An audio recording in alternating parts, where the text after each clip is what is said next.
Charles Fairview was standing in the sun-drenched foyer of his Connecticut estate when a subtle movement beyond the tall French doors snagged his attention. Past the meticulously trimmed hedges and the pristine white stone fountain that graced the immaculate green expanse of the West Garden, something was undeniably amiss. He set his leather briefcase down, leaning forward, his brow furrowed as he tried to decipher the scene unfolding beyond the glass. Maya Williams was on her knees. He blinked, his first thought that she was simply weeding or perhaps tending to the edge of a flower bed, but a cold dread began to sink into his stomach. Her hands were trembling visibly. She was clutching at the blades of grass, frantically stuffing them into her mouth, chewing with the desperation of someone utterly out of options. The house fell into an unsettling silence around him. The rhythmic ticking of the grandfather clock seemed to fade into nothingness. Even the soft, almost imperceptible hum of the air conditioning appeared to cease. Charles felt a tightening in his chest. He pushed open the door and stepped out onto the cool stone patio. "Maya!" His voice cracked slightly despite his best efforts.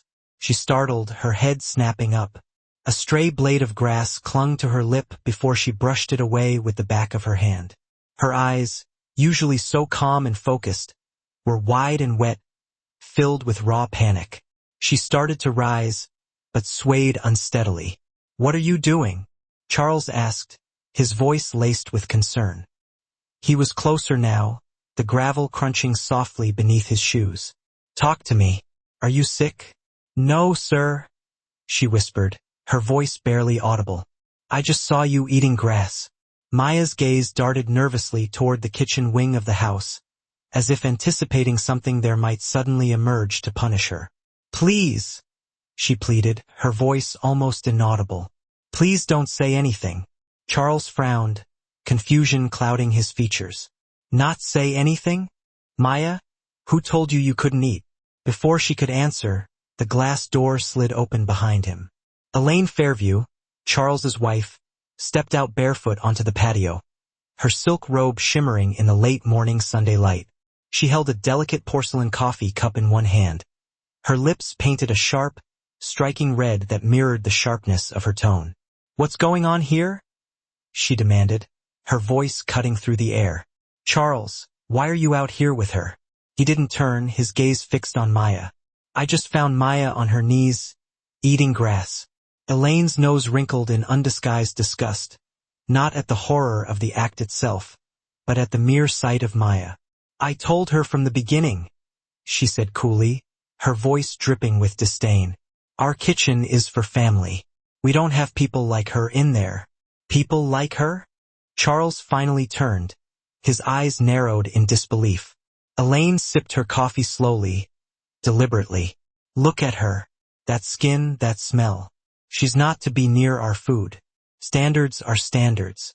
Charles felt a wave of heat rise to his face, his anger simmering. "Standards? She's starving. You banned her from the kitchen because she's black. I banned her because this is my house, and I will not have dirty hands touching what we eat," Elaine snapped, her voice rising in pitch.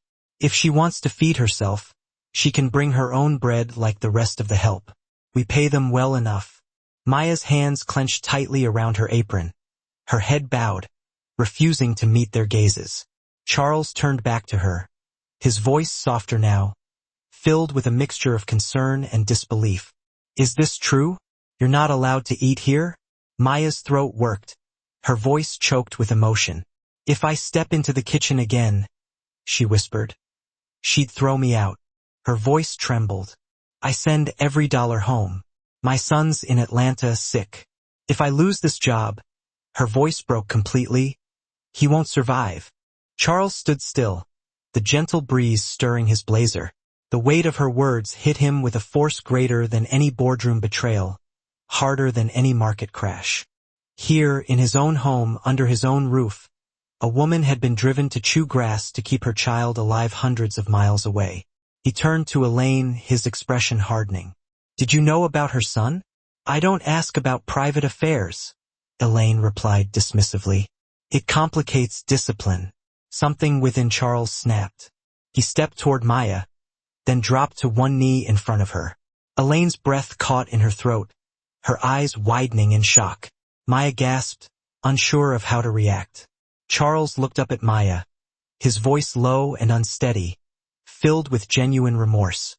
Forgive me, not just for this moment, but for everything I've let happen in my house, in my name. Maya's lips parted, but she couldn't find the words to speak. It ends today, he said, his voice firm. Do you hear me? This will never happen again.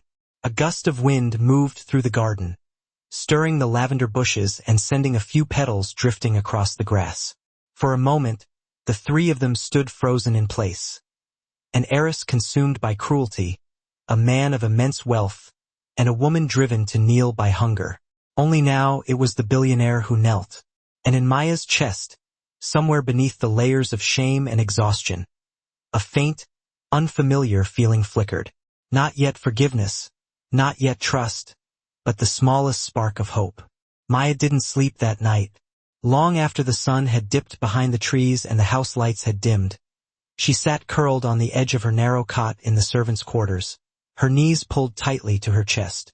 The room was cold, not just from the weather, but from something deeper, something older than winter itself, the kind of cold that seeped into bone, into memory. Outside her window, the garden lay still, the moonlight casting silver streaks across the lawn. She could still taste the earth on her tongue. Earlier that day, she had watched Charles Fairview, a man accustomed to inherited power and quiet wealth, kneel in the grass before her. He hadn't looked embarrassed or awkward. He had looked genuinely ashamed. No one had ever done that for her. But shame wasn't a solution, and rich men's promises had a long history of vanishing the moment the world came knocking. The house creaked with its usual nighttime rhythms. Pipes groaned. The distant hum of the central air conditioning purred through the vents. Somewhere, a dog barked once and then fell silent. And then a soft knock. Maya's heart leaped into her throat. She cracked open her door. Charles Fairview stood there alone in a gray sweater and slacks, his hair still damp from a recent shower. He held a small brown paper bag in one hand. I didn't mean to wake you, he said, his voice low. You didn't. He glanced over his shoulder, as if making sure they were alone. May I come in? Maya hesitated for a moment, then stepped aside, allowing him entry. The room barely had space for two. A twin bed, a tiny dresser, no photos, no color, nothing personal. He handed her the bag. It's just soup from my own kitchen. She held the bag gingerly, as if it might bite her. Your wife said. I don't care what she said.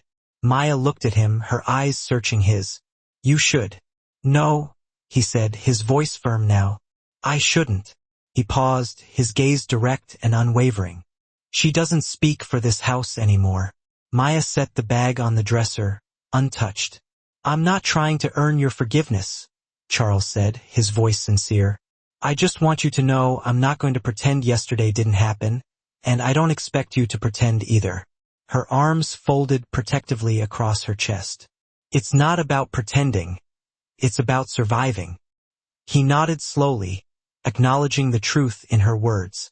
Can I ask you something? She hesitated, then offered a reluctant. Yes. Why didn't you tell anyone about your son? About anything? Maya's eyes flicked toward the ceiling, avoiding his gaze.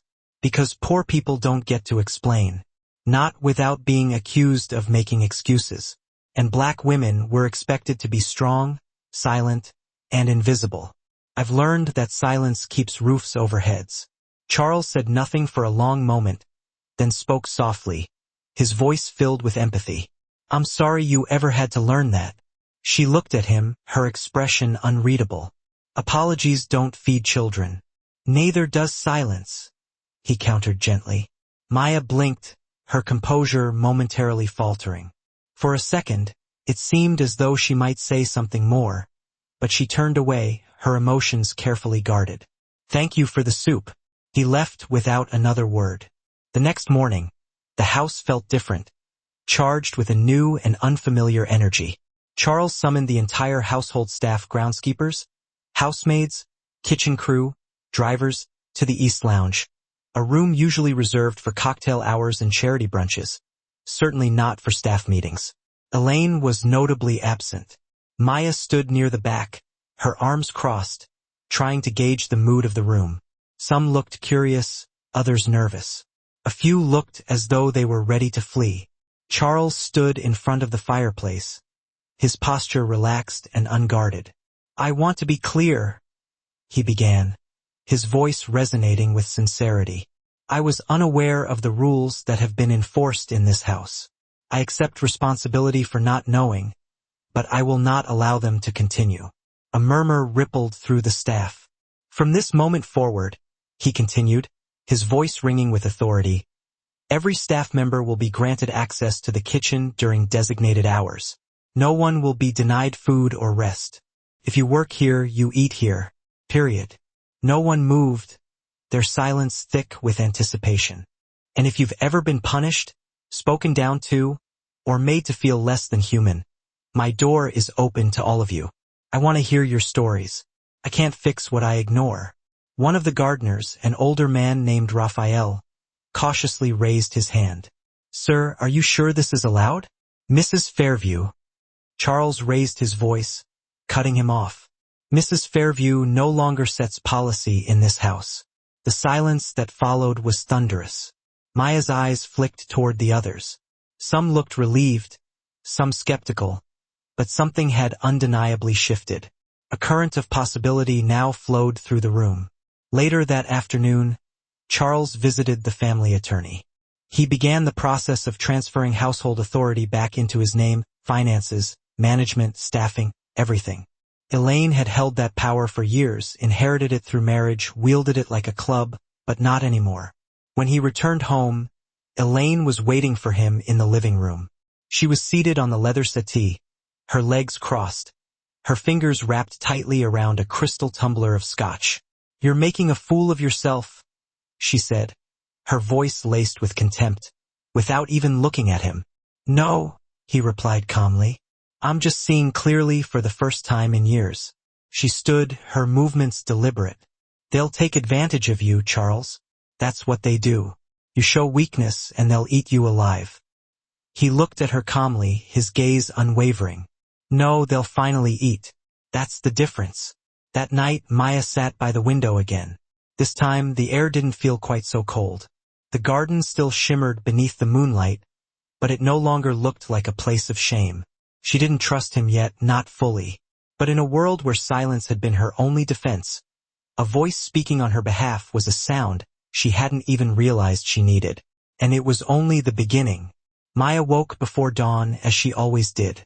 The house was still asleep, the hallways empty, the air heavy with the scent of polish and old wood.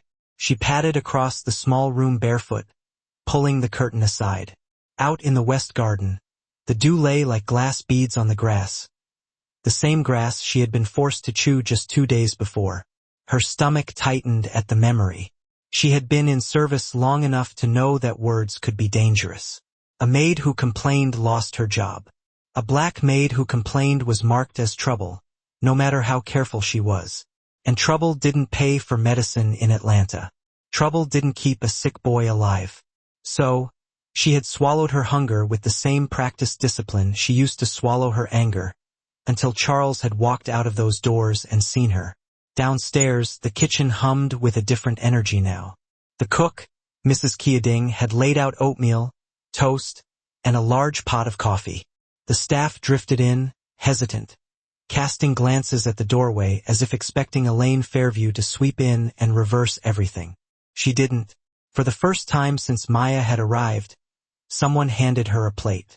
"You might as well eat," Mrs. Keading said softly, her eyes filled with a mixture of sympathy and encouragement. "It's going to be a long day." Maya sat at the end of the staff table, the spoon trembling slightly in her hand. She took a small bite, then another. She'd almost forgotten the taste of warm food eaten without fear. Around her, the staff murmured quietly. Some were grateful, some skeptical. The shift in the house was so new it felt like borrowed air. Upstairs, Charles stood in his study, staring at a row of family photographs. He could still see the look on Maya's face in the garden, defiance and shame braided together. He thought about the way she had shielded herself even while starving. She hadn't begged him for anything. She'd simply endured. His phone buzzed. It was a message from his corporate office, another investor breakfast. Another media query about his wife's absence from a charity gala. He set it aside. For the first time in his life, the noise of business felt small and insignificant. At 10 o'clock he called for Maya. She came to his study quietly, her uniform pressed, her eyes wary. She stopped at the threshold, not crossing it without permission. "You wanted to see me, sir? Come in, please sit." She remained standing. He rubbed the back of his neck, a gesture of discomfort. "Maya, I need to understand. Why didn't you tell me about the kitchen, about your son, about everything?" She took a breath, still holding herself rigidly upright. "Because people like me don't get to explain, Mr. Fairview. We get to be silent or we get to be gone. That's the choice." Charles leaned forward, his expression earnest. "You really believed I wouldn't listen?" Her eyes met his for a fleeting second. "Sir, it's not about belief. It's about history." She gestured slightly at her dark skin. "When someone like me makes trouble in a house like this, it's never the lady of the house who pays. It's the maid." He swallowed hard, the weight of her words settling upon him. "I learned that when I was 12, she continued, her voice steady but tinged with a deep sadness. "In Savannah, my aunt cleaned houses. A man accused her of stealing a watch that turned up later in his own drawer. She lost her job and nobody apologized. That's the kind of lesson you don't forget." Charles sat back in his chair, his gaze distant. "And you've been carrying that lesson ever since." "I don't have the luxury not to." He was silent for a long moment, absorbing the weight of her experience. Outside the window, a sparrow hopped along the balcony rail, then flew away. "Tell me about your son," he said finally, his voice gentle. Her hands clenched, her knuckles turning white. "His name is Elijah. He's 8. He was born with a heart defect. The surgery is expensive, the medication." She trailed off, unable to continue. "I send everything home, every dollar. I live on coffee and bread. Sometimes not even that." Charles stared at the papers on his desk, seeing them without seeing. "Does he know?" "No. I tell him I'm eating fine. I tell him I'm strong." She gave a small, bitter laugh. "It's a mother's job, isn't it?" Charles rose from his chair and crossed to the window. He had built his reputation on solving complex problems, on spotting flaws before they could collapse a deal. Yet in his own home, a woman had been starving under his roof, and he hadn't even noticed. "I can pay for his surgery," he said quietly, his voice filled with a quiet determination. Maya's head snapped up, her eyes wide with surprise. He turned to face her. "No," she said, her voice firm, unwavering. "No, I'm not a charity case. I'm a worker. I take a wage. I earn my keep. If you want to help me, treat me like a person, not a project." He held her gaze, acknowledging the strength and dignity in her words. "Then stay. Not as a maid, as house manager. Equal pay, real benefits. You'd oversee the staff. No more silent suffering." She hesitated, weighing the offer carefully. "And your wife?" "I'll handle Elaine," he said, his voice resolute. Maya looked away, her instincts screaming at her to refuse.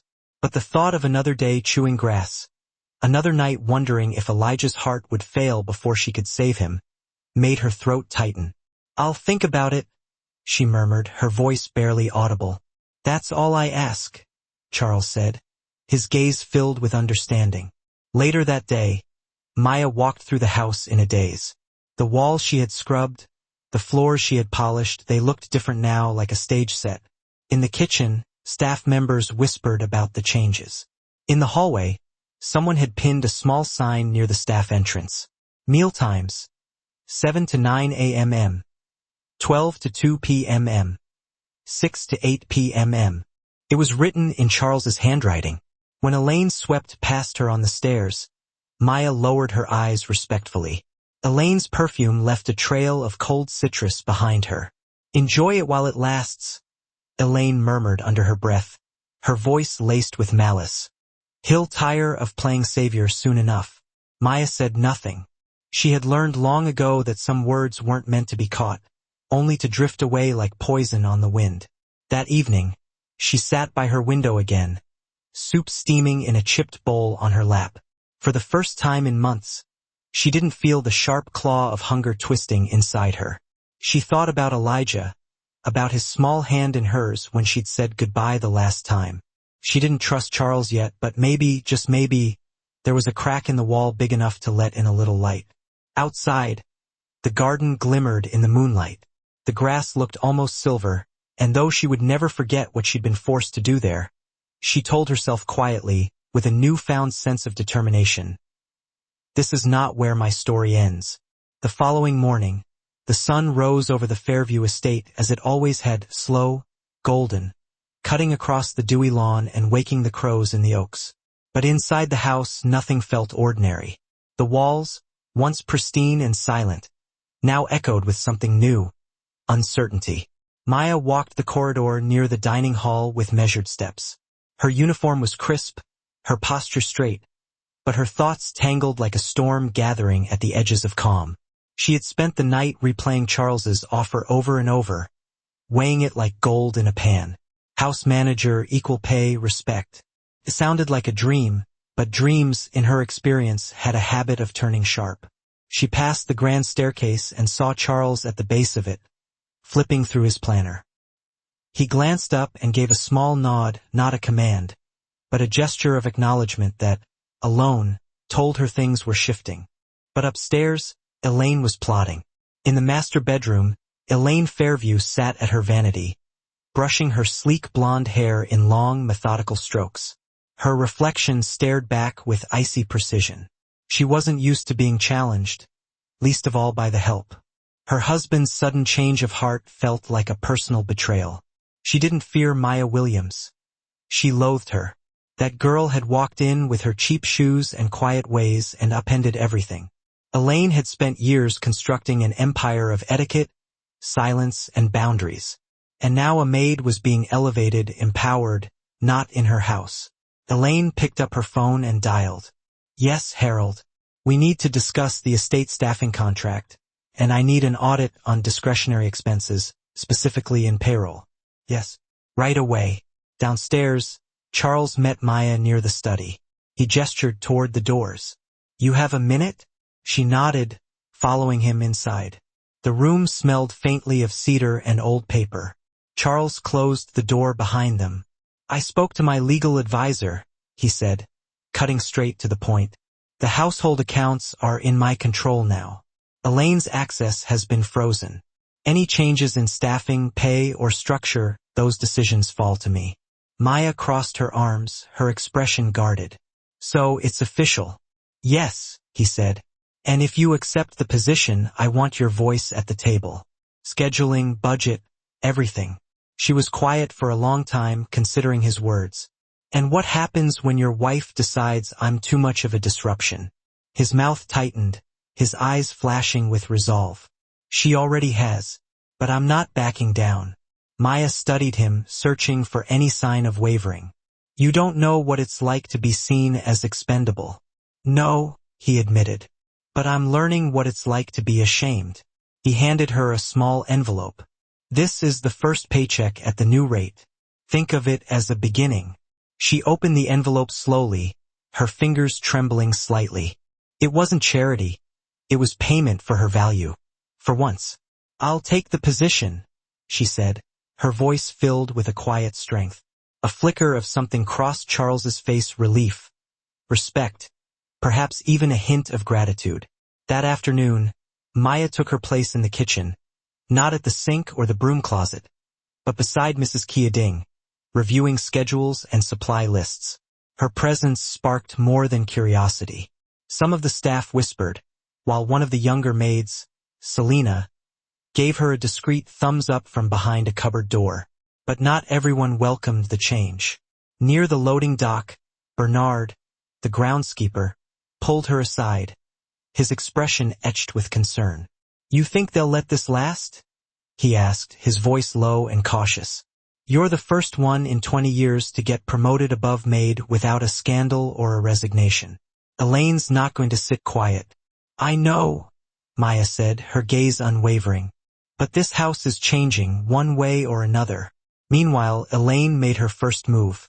She hosted a private luncheon on the patio for several of the estate's longtime donors and society wives, friends, who still whispered with velvet malice behind their manicured hands. The champagne flowed freely, and so did the gossip. Elaine painted herself as a victim, a wife betrayed by her husband's sudden guilt, a manipulative maid exploiting his sympathy. She used carefully chosen phrases like disruptive energy, boundary overstep, and, most carefully, cultural differences. Her guests nodded solemnly, their faces etched with concern, but a few, to her quiet horror, asked questions she hadn't anticipated. Is it true she was starving? One woman whispered, her eyes wide with morbid curiosity. And your husband knelt to her? Asked another, her voice filled with disbelief.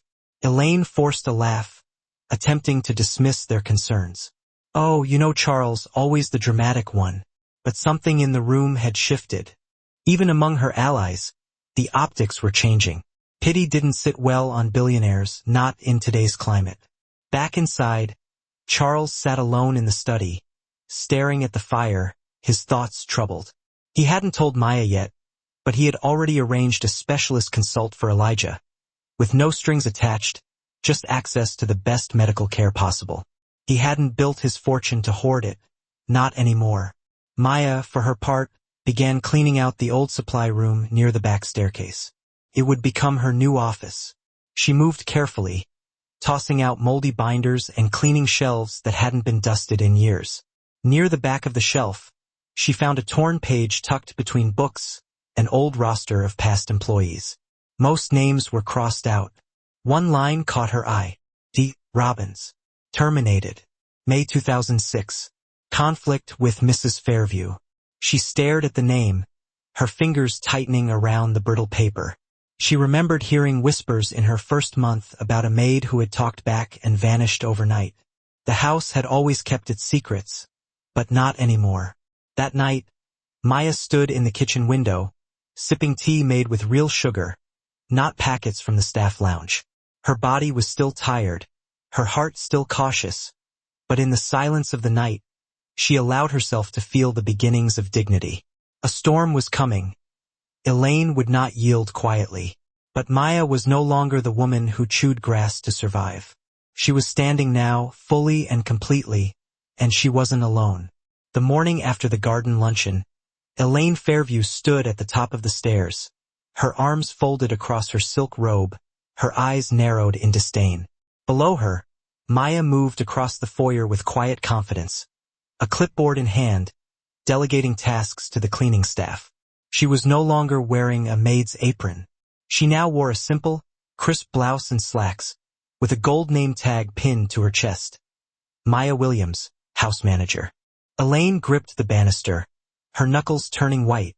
The sight of that woman, her skin, her presence, her newfound authority, moving freely through Elaine's home ignited a cold fury within her. It wasn't just personal. It was symbolic. A line had been crossed, one that Elaine had spent decades guarding. And now, Charles had allowed the help to believe they belonged. She descended the staircase slowly, each step as deliberate as a judge entering a courtroom. Maya glanced up and gave a polite nod. Good morning, Mrs. Fairview. Elaine didn't respond. Instead, she circled her like a predator, her sharp heels clicking ominously across the polished floor. Here's the translation of the provided text into American English, rewritten in an interpret and clarify style. See, Charles is still playing the savior. It's always been his downfall. He mistakes guilt for actual personal growth. Maya didn't even blink. Your husband offered me an opportunity, and I fully intend to earn every bit of it. Elaine gave a knowing smirk. Oh, darling, you think this is just about professional work? This is about territory, and you're intruding. Maya set down her clipboard, her voice firm. With all due respect, this house is no longer your personal battleground. Elaine's voice dropped, becoming dangerously soft. Everything in this house is mine, every wall, every tile, and that includes the rules. And you're simply a guest with a very limited amount of time left. Maya straightened her shoulders, projecting confidence. I'm here to work, not to engage in arguments. Elaine leaned in slightly, her gaze piercing. Then do yourself a favor and remember your place, before you forget the compromises you had to make just to be here. Maya's eyes didn't waver, reflecting her unwavering resolve. What I had to endure back then speaks volumes more about this house than it ever will about me. With that, she turned and walked away, holding the clipboard to her chest almost like a shield. Later that day, in the West Wing sitting room, Charles received a call from his estate attorney. As he listened, his face grew serious. He nodded once before ending the call, then immediately summoned Maya. There's a complication, he said, gesturing for her to take a seat. Elaine is legally challenging the restructuring. Maya raised an eyebrow, questioning. Can she actually do that? Charles sighed. She's arguing that the household operates under a separate marital trust, one that she manages. She's claiming that I overstepped by reassigning staff positions without her explicit consent. Maya's jaw tightened slightly, understanding the real motive. So, this wasn't just about maintaining control, it's about ownership. Charles nodded grimly. She's trying to trigger a clause that could potentially remove me from full control of the estate if I'm found to have mismanaged assets. Maya blinked, realizing the full implications. I'm the asset, aren't I? His silence was all the confirmation she needed. She stood up, her decision made. Then it's time I stopped being silent. I am. The next day, Maya walked into the staff lounge with a small legal pad. The other employees grew quiet as she stood before them, ready to speak. I need to ask something of you, she began. But only if you're willing.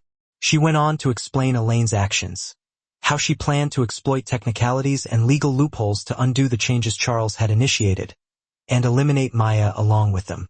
If any of you have experienced mistreatment, Maya emphasized, verbal abuse, denied food, pay threats, anything, you have the right to speak out. A murmur rippled through the room. Raphael, the gardener, hesitantly raised his hand. Do you think anyone will actually believe us? Maya's voice was firm and reassuring. I think they'll have to. If enough of us speak up, if enough of us stand together. Selina, a young maid, spoke with newfound courage. Mrs. Fairview once slapped my hand away from a tray and told me, your hands don't belong near porcelain. I still have the scar. Raphael added, she docked my pay once for tracking dirt on the marble floor. I was repairing her irrigation pipe, for goodness sake. More voices began to emerge, sharing their own stories of mistreatment. Maya meticulously wrote down every word. By sunset, Charles and Maya sat in the study with a growing stack of written statements from the staff. Charles reviewed them in stunned silence, his face pale. This house, he muttered. It's far worse than I ever imagined. Maya gently placed her hand on the folder, offering comfort. It's not just this house. It's a system, but the difference is you're choosing to see it now. Charles looked up, his gaze meeting hers.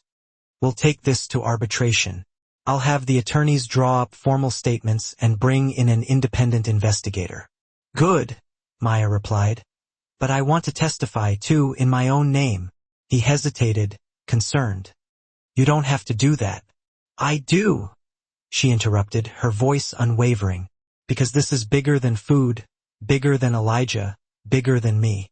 People need to hear it, and I'm done hiding behind closed doors. 2 days later, in a quiet legal chamber in Stamford, Maya took the stand. Elaine sat across the room, lips pursed tightly, dressed in pearls and a pale blue jacket. She never once looked at Maya, but Maya's voice was steady and strong. She recounted being banned from the kitchen, skipping meals to send money home, and even eating grass because she couldn't risk losing her job and failing her son. She didn't cry or exaggerate. She simply spoke the truth.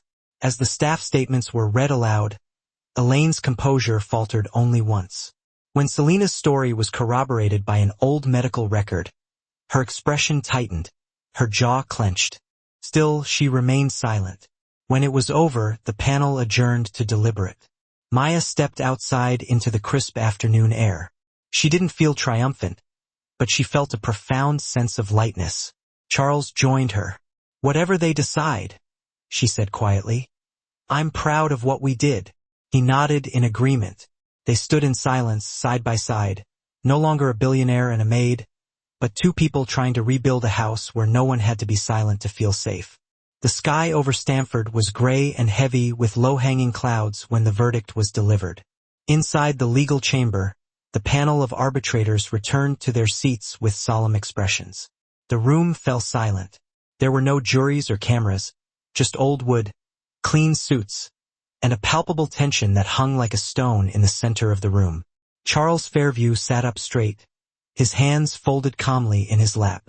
Maya, seated beside him, held herself with quiet dignity, her heart beat fast but steady, driven not by fear, but by a deep resolve. Elaine, across the room, sat flanked by her attorneys. She looked every bit the socialite matriarch.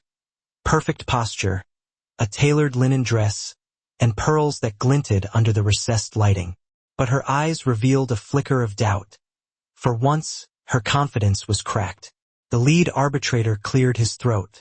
After reviewing the testimony of Mr. Fairview, Miss Maya Williams, and the sworn statements provided by household staff, the panel finds no breach of fiduciary duty on the part of Mr. Charles Fairview. Furthermore, the proposed restructuring of staff authority and payroll adjustments are found to be within his legal purview as co-executive of the household trust. Elaine's jaw tensed, but she remained silent.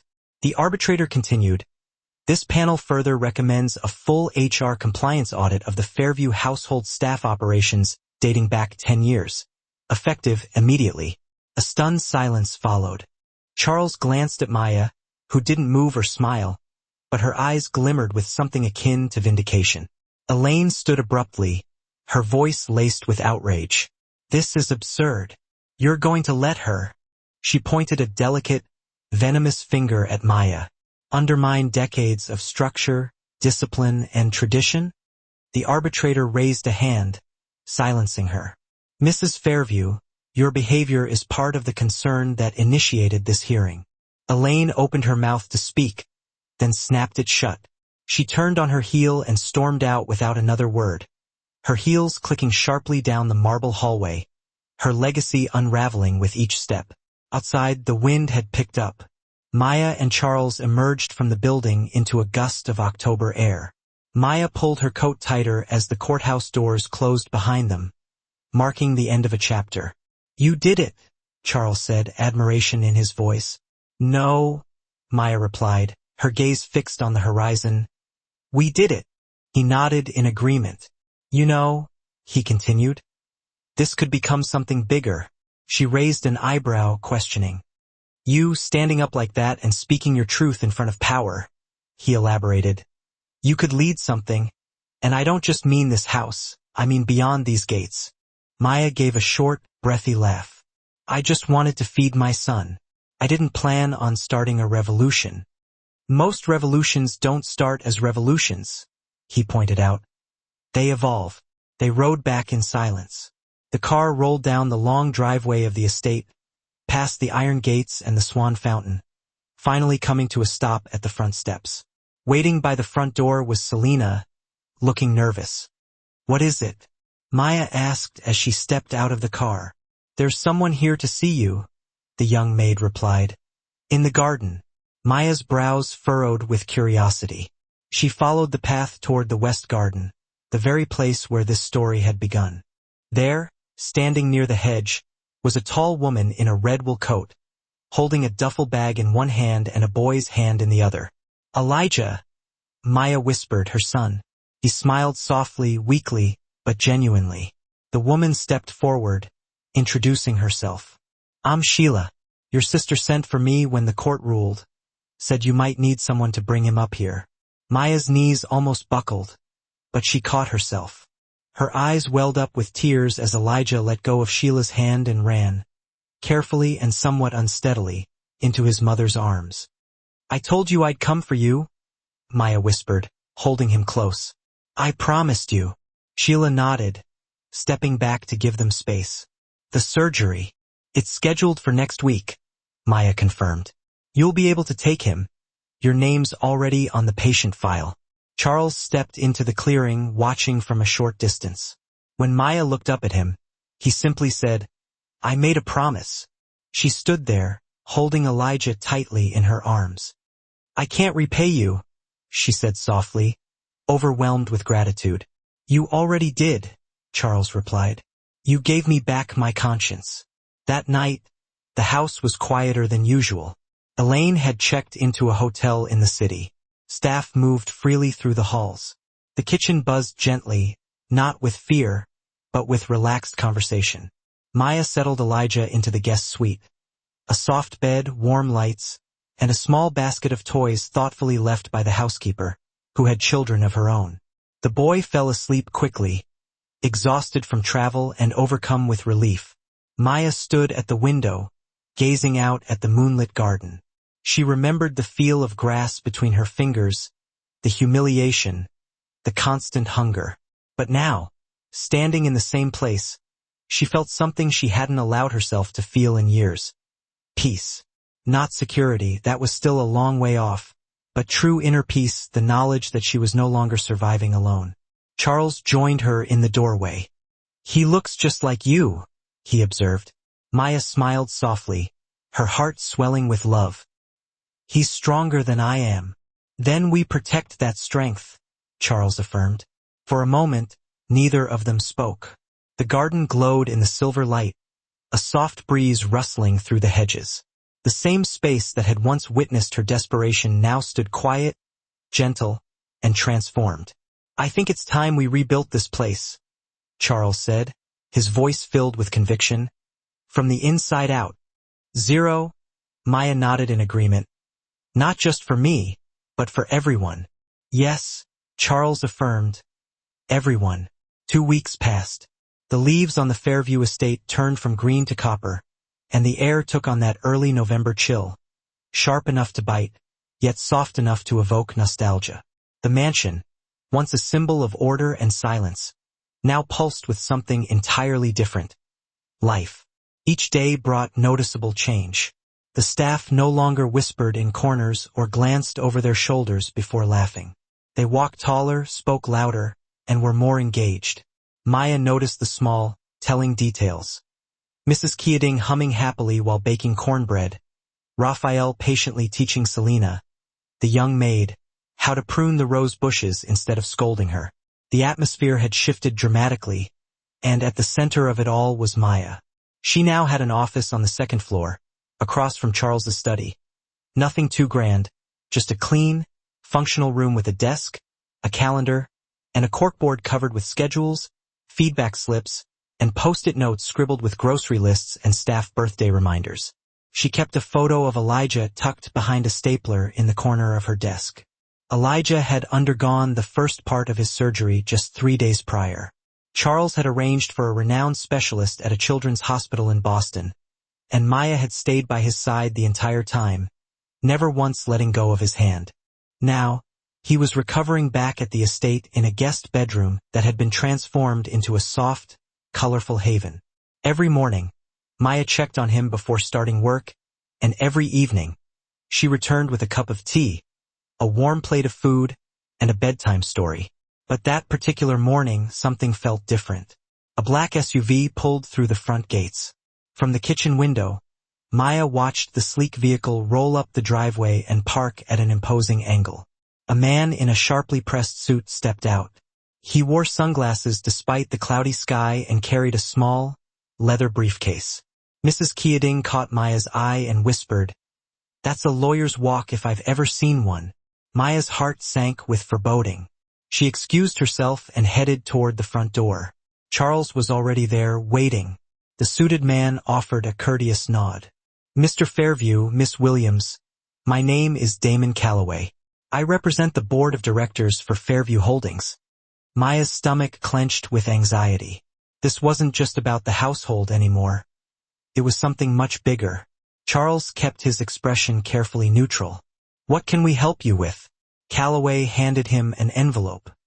"It's come to the board's attention that recent events at your personal estate have raised concerns, particularly regarding press coverage, legal arbitration, and employee testimonies related to racial discrimination. The board is asking for reassurance that these changes in your household will not affect your leadership in the company. Investors are wary. There's talk of ethics committees and potential conflicts. Maya watched Charles intently, searching for any sign of weakness. He took the envelope and opened it without flinching, quickly scanning the document. There was no panic or hesitation in his demeanor. Then he folded it and met Calloway's gaze. Tell the board I appreciate their concern, but my leadership begins at home. If they'd like to discuss ethics, I'd be more than happy to invite them to meet the people their profits have long ignored. Calloway cleared his throat, clearly taken aback. That's bold. Charles smiled faintly. So was emancipation. Bold doesn't necessarily mean wrong. The man said nothing more. He turned and walked back to the SUV, leaving behind a gust of cold wind and an unspoken warning. After he left, Maya turned to Charles, her voice laced with concern. They're coming for you now. Let them, he replied, his voice resolute. I've built enough to weather any storm, and I'd rather lose money than lose my soul. Later that day, Maya gathered the staff in the East Lounge. She stood beside Charles as he explained the visit, the possible backlash, and the reality that the changes they had made in the house might have far-reaching consequences. If things shift, he told them, his voice steady, it won't be because we stopped caring, but because we kept going. And if anyone here feels unsafe, tell us. This is your home as much as it is mine. No one left. Afterward, Maya found herself walking the garden paths with Elijah, his small fingers curled tightly around hers. He was thinner than she remembered, still pale from the hospital, but filled with curiosity. Mom, he asked, why do you live here now with the man with the shiny car? She smiled gently. Because we needed a place where people saw us, and now they do. He looked up at her, his eyes searching. Do they see you for real? She stopped walking and crouched down to his level. Yes, and I see me too.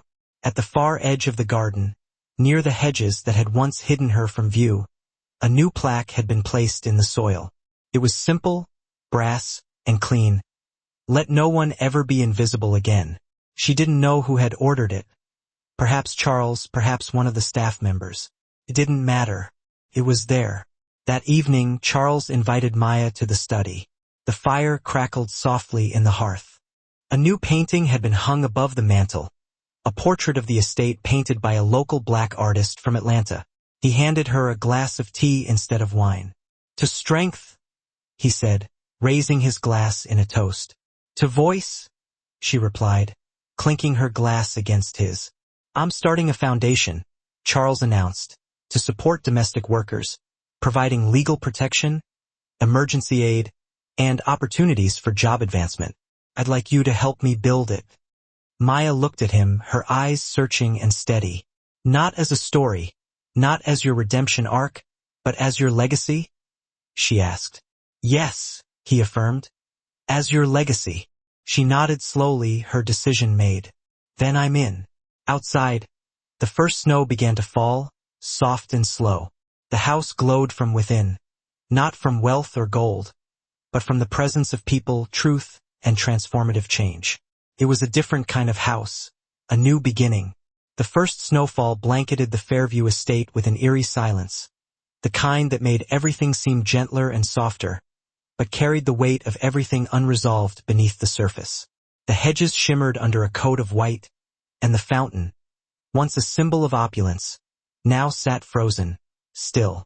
Inside the house, Maya stood at the large bay window in Elijah's room, watching the snow swirl in the pale morning light. Elijah lay sleeping behind her, curled into himself and breathing evenly. The doctor had said the worst was over, but every time he coughed, Maya's heart clenched with old fear. She had grown accustomed to holding her breath. A knock on the door startled her from her thoughts. Come in, she said softly. It was Charles. He peeked inside and gave a nod when he saw Elijah was still asleep. Can we talk? She followed him into the hallway and gently closed the door behind her. I had a visitor this morning, he said, his tone serious. A woman named Ava Robbins. Maya froze, the name sparking a familiar memory, something she had read weeks ago in the old employment ledger. D. Robbins. Fired in 2006. The one who vanished without explanation. She's David Robbins's widow, Charles confirmed. Turns out, he was a butler here back when my father still ran the estate. Ava was a maid after him. She came to speak with you, not me. Maya's stomach tightened with apprehension. Why? She said she wants to tell you what really happened in this house. An hour later, in the West Parlor, a room no one had used in years, Maya sat across from a woman in her early 60s, wrapped in a worn wool shawl. Ava Robbins had the posture of someone who had carried other people's secrets for far too long. I followed the news, Ava said, her voice raspy. You're the first one who didn't just leave after they pushed too hard. You stayed and you fought. Maya said nothing, allowing the woman to speak. I was a maid here for 3 years, Ava continued, her gaze unwavering. I worked under Mrs. Fairview back when she was just starting to take over the house. David, my husband, was the butler then. Old school, loyal.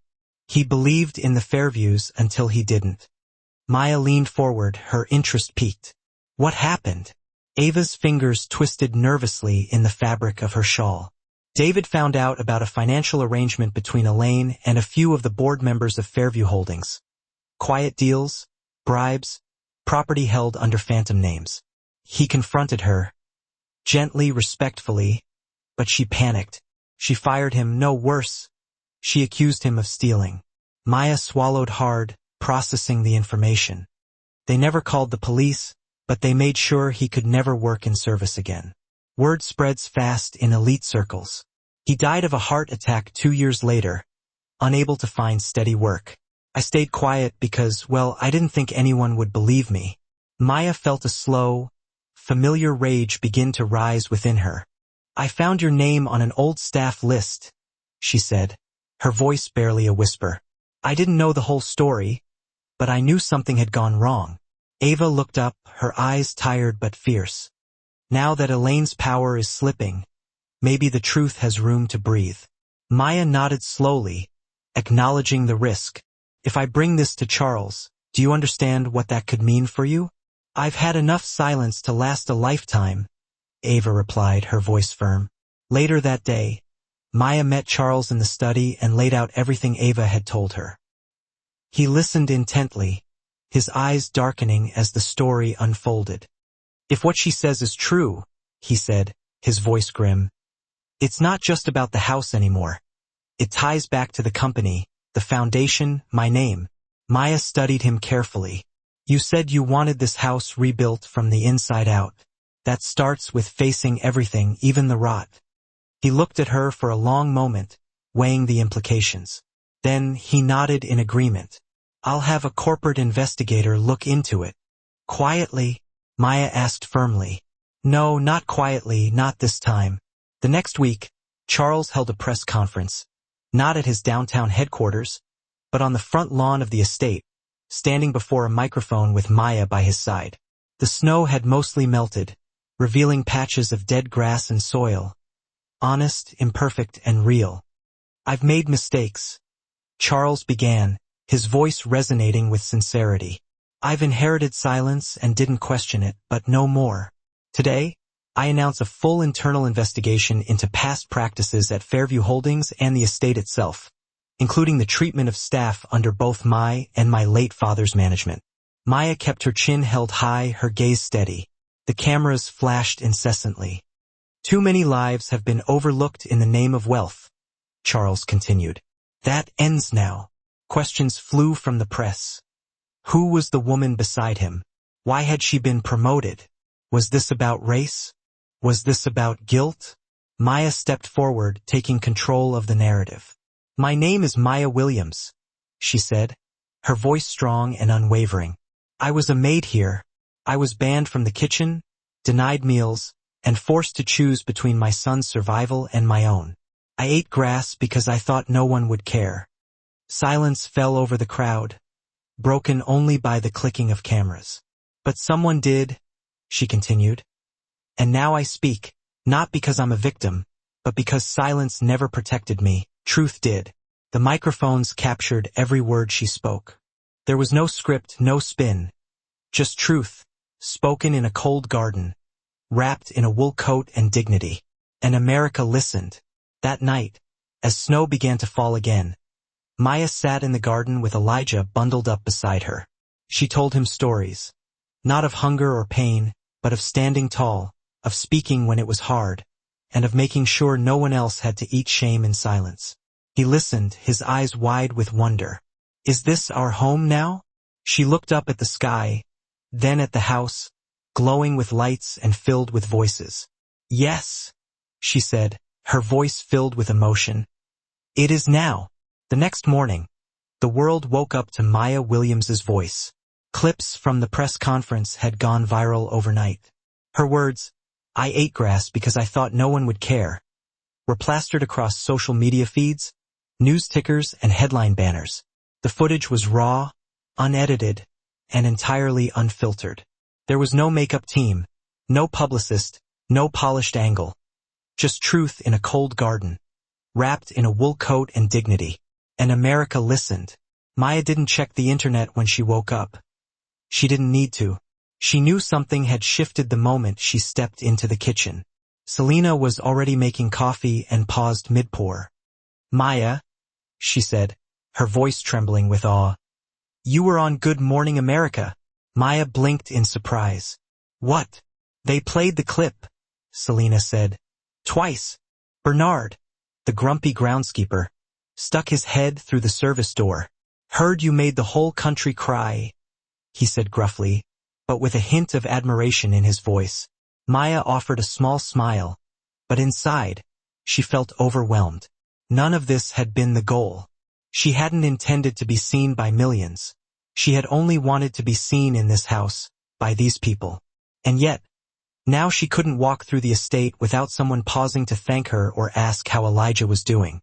Something deeply intimate had suddenly become public. When she entered Charles's study, she found him at his desk, scrolling through emails. "You're a phenomenon," he said, not looking up.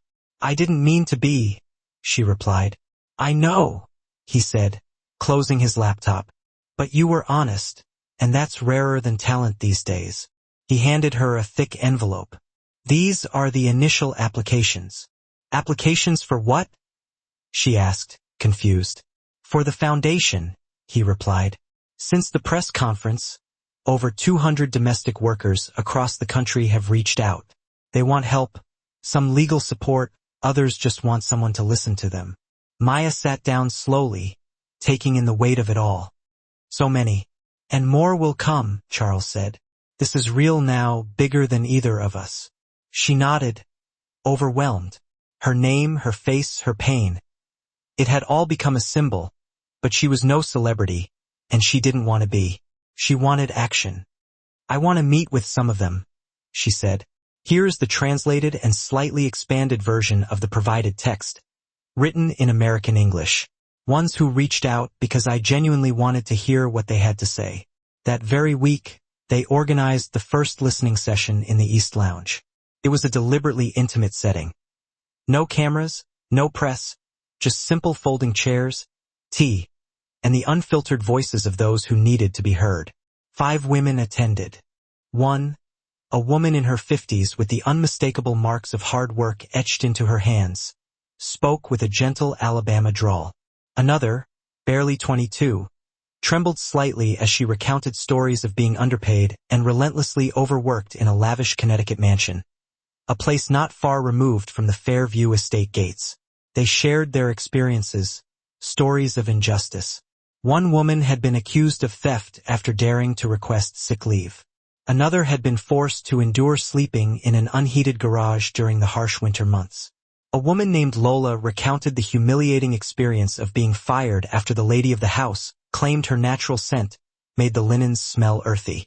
Maya listened intently, offering no interruptions and passing no judgments. When it was her turn to speak, she didn't revisit the incident with the grass.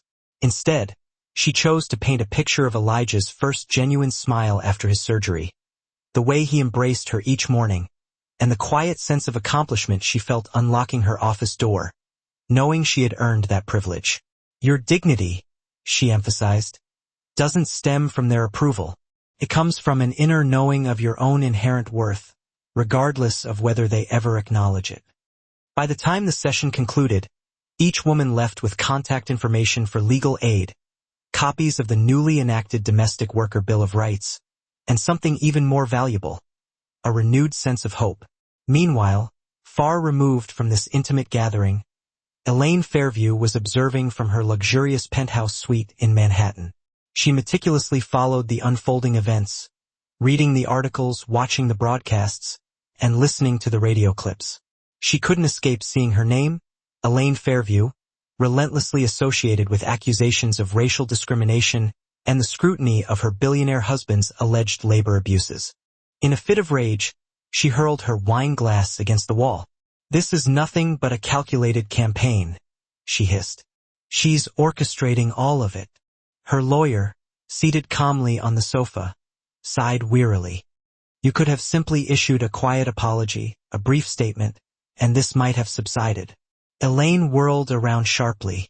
"Apologize to her? Never." "You're rapidly losing ground in the court of public opinion," he countered. "Even the board is growing increasingly uneasy. There's even talk of removing your name from the women's foundation you established. The optics are simply toxic." Elaine paled, her voice laced with disdain. "She's far more cunning than she appears." "No," her lawyer corrected gently. "She's braver." Back at the estate, Maya stood in the garden once more, now with a notepad in hand. The garden staff, in a gesture of solidarity, had offered her a small, quiet plot just beyond the rose arbor, a space where she could cultivate whatever her heart desired. She began by planting lavender, then rosemary, simple, healing herbs. Selena joined her. "Can I help?" Maya handed her a trowel. Always, they worked in comfortable silence, their hands deep in the earth, side by side, the warm sun on their backs, and the gentle breeze carrying the mingled sense of time and damp soil. Then, a voice broke the silence from behind them. "You're building something." Maya looked up. Charles stood there, observing them intently. "Yes," she responded. "Something that can't be bulldozed by lawsuits or public shame." He nodded slowly, his gaze drifting towards the newly budding greenery. "You know," he mused, "my father once said that this garden was purely for display. It was never intended to be touched." Maya smiled knowingly. "Then it's about time someone broke the rules." They stood in a comfortable silence for a long moment. Charles turned to leave, then paused, as if struck by a sudden thought. "There's something I've been meaning to ask you." Maya raised an eyebrow, a silent invitation to continue. "If I were to give you full control of the foundation, complete independence, would you accept it?" Her heart skipped a beat. "Why?" "Because this has become bigger than me, and you're already doing the real work," he explained. Maya didn't answer immediately. She looked down at her hands, stained with dirt, and then at the small patch of herbs flourishing beneath her feet. "I'll take it," she said finally. "On one condition. Name it. I don't want a statue. I don't want my name on a plaque. I just want it to work." Charles smiled genuinely. "Then it will." The snow had melted into slush, and the skies over Connecticut hung low with a dull, gray haze.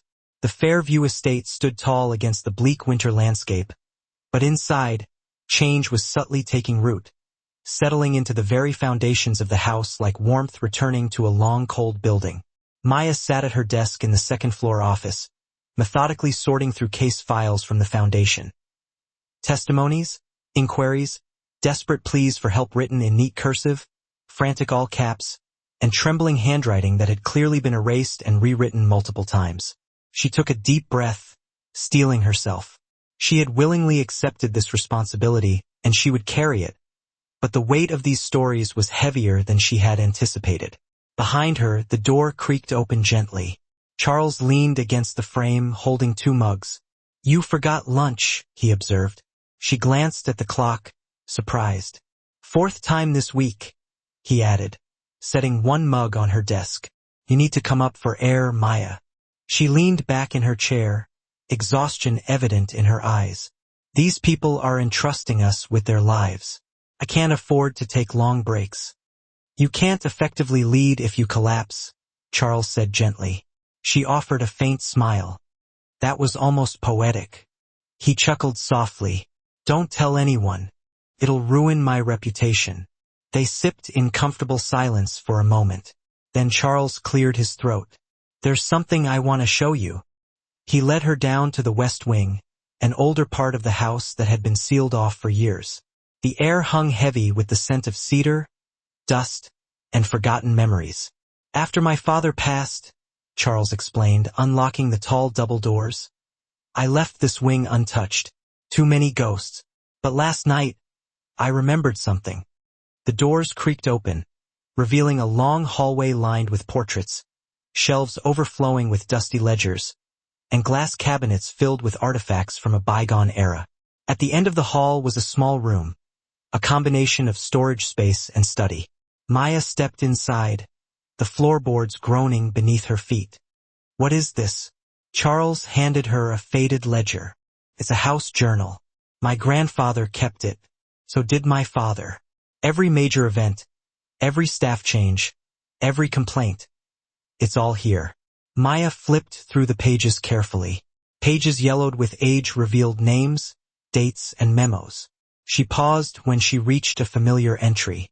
The 19th of August 2006, David Robbins terminated. Discrepancy reported by E. Fairview. No formal charges. Her breath caught in her throat. He was never even given a chance to speak, she murmured, her voice barely audible. Charles's jaw tightened in anger. No, he wasn't. Maya flipped further through the book. Another name jumped out. The 3rd of October, 1997. Eleanor Sims dismissed. Disciplinary notice. Spoke out of turn about meal conditions. Eleanor, Maya whispered in disbelief. She's the woman who wrote to the foundation last week. There were more names, more notes.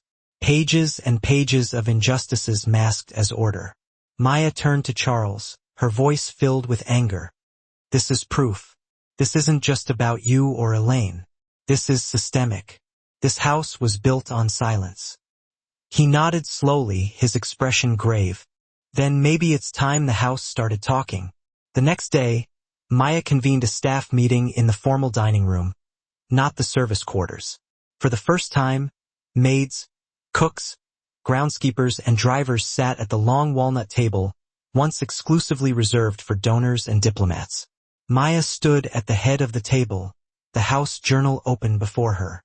I want you to know what this house has seen, she began, her voice steady. She read the names, the stories, one by one. Some wept openly, some sat in stunned silence, while others nodded in recognition, as if their own personal ghosts had finally been acknowledged. This ends now, Maya declared, her voice ringing with conviction.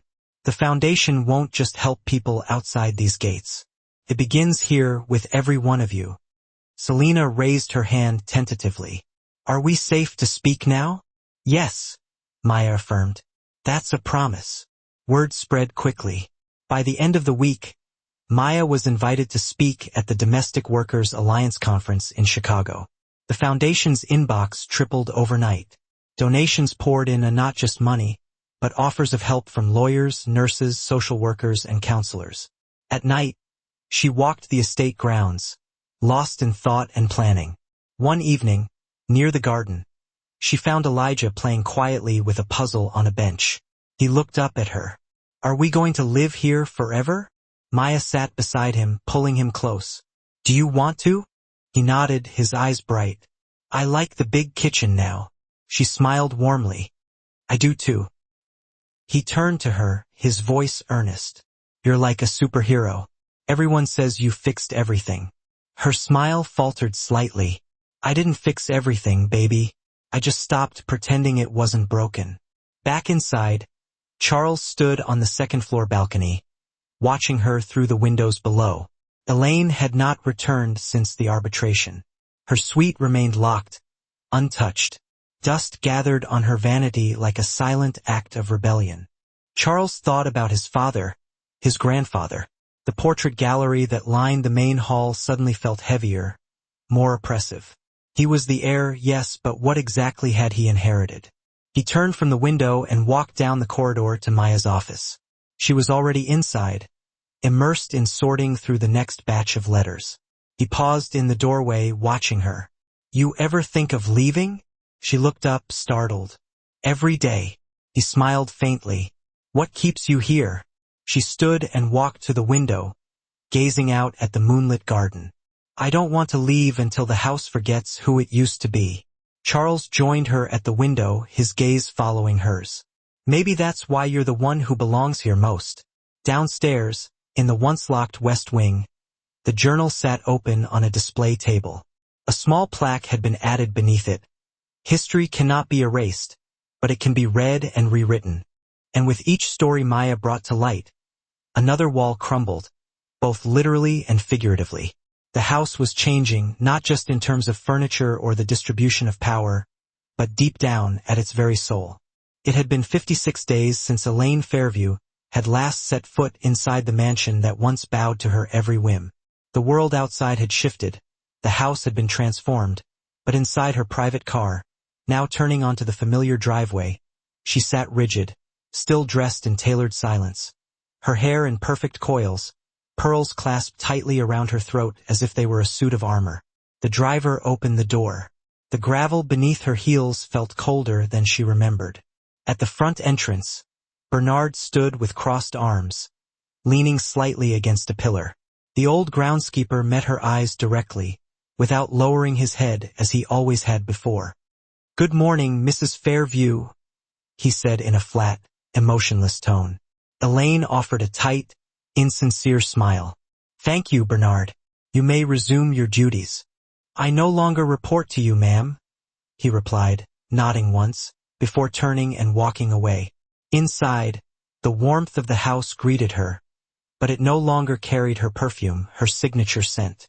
Instead, she detected the aroma of cinnamon, coffee, and fresh paint, the unmistakable signs of life that had nothing to do with her. She walked through the foyer, her heels echoing against the marble floor. The house no longer felt like home. It felt like something reclaimed, something won back from her, and she hated it. She reached her suite, finding it exactly as she had left it. Neat, cold, and untouched. But something felt amiss. Her eyes darted to the vanity, where a letter lay folded, addressed in handwriting she recognized but couldn't immediately place. She opened it, her heart pounding. "Dear Mrs. Fairview," it read, "your suite remains untouched, but your authority does not. Respectfully, Maya Williams." Elaine's breath hitched in her throat. Maya Williams, the woman whose name had become a national headline, the woman whose voice had shattered decades of silence, the maid who had now become something else entirely. Elaine crumpled the note in her fist, her jaw clenched. Downstairs, Maya stood by the newly framed journal display in the West Wing when Charles approached her. "She's back," he said simply, his voice low. "I know," Maya replied, her expression calm. The energy shifted the moment she stepped onto the property. "Should I speak to her?" Charles asked, concern etched on his face. Maya shook her head. "No, I will." Charles hesitated, unsure.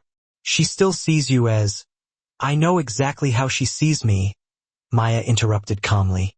"But I'm not here to be seen anymore. I'm here to be heard." Elaine was seated in the East Lounge when Maya entered. The room was empty, save for the steady ticking of a grandfather clock somewhere in the background. The two women locked eyes, their expressions unreadable. "I expected this," Elaine said, smoothing her skirt with a dismissive gesture. "You've been waiting for this moment, haven't you?" Maya remained standing, her posture unwavering. "I've been waiting for honesty." Elaine gave a short, bitter laugh, laced with disdain. "You think you've won something, don't you?" "This isn't a contest, Mrs. Fairview," Maya replied, her voice firm but controlled. "This is a reckoning." Elaine's eyes narrowed, her face hardening. "You've turned my family name into a scandal." "I didn't turn it into anything," Maya responded calmly. "The truth did." Elaine stood, walking slowly toward her, her gaze intense. I gave this house structure. I gave it discipline. Do you think any of this, she gestured broadly around the room, could have lasted without my standards? Maya didn't flinch under her gaze. Your standards were silence, suffering, and fear. I kept order, Elaine retorted defensively. You enforced a hierarchy built on the backs of people like me. Maya countered.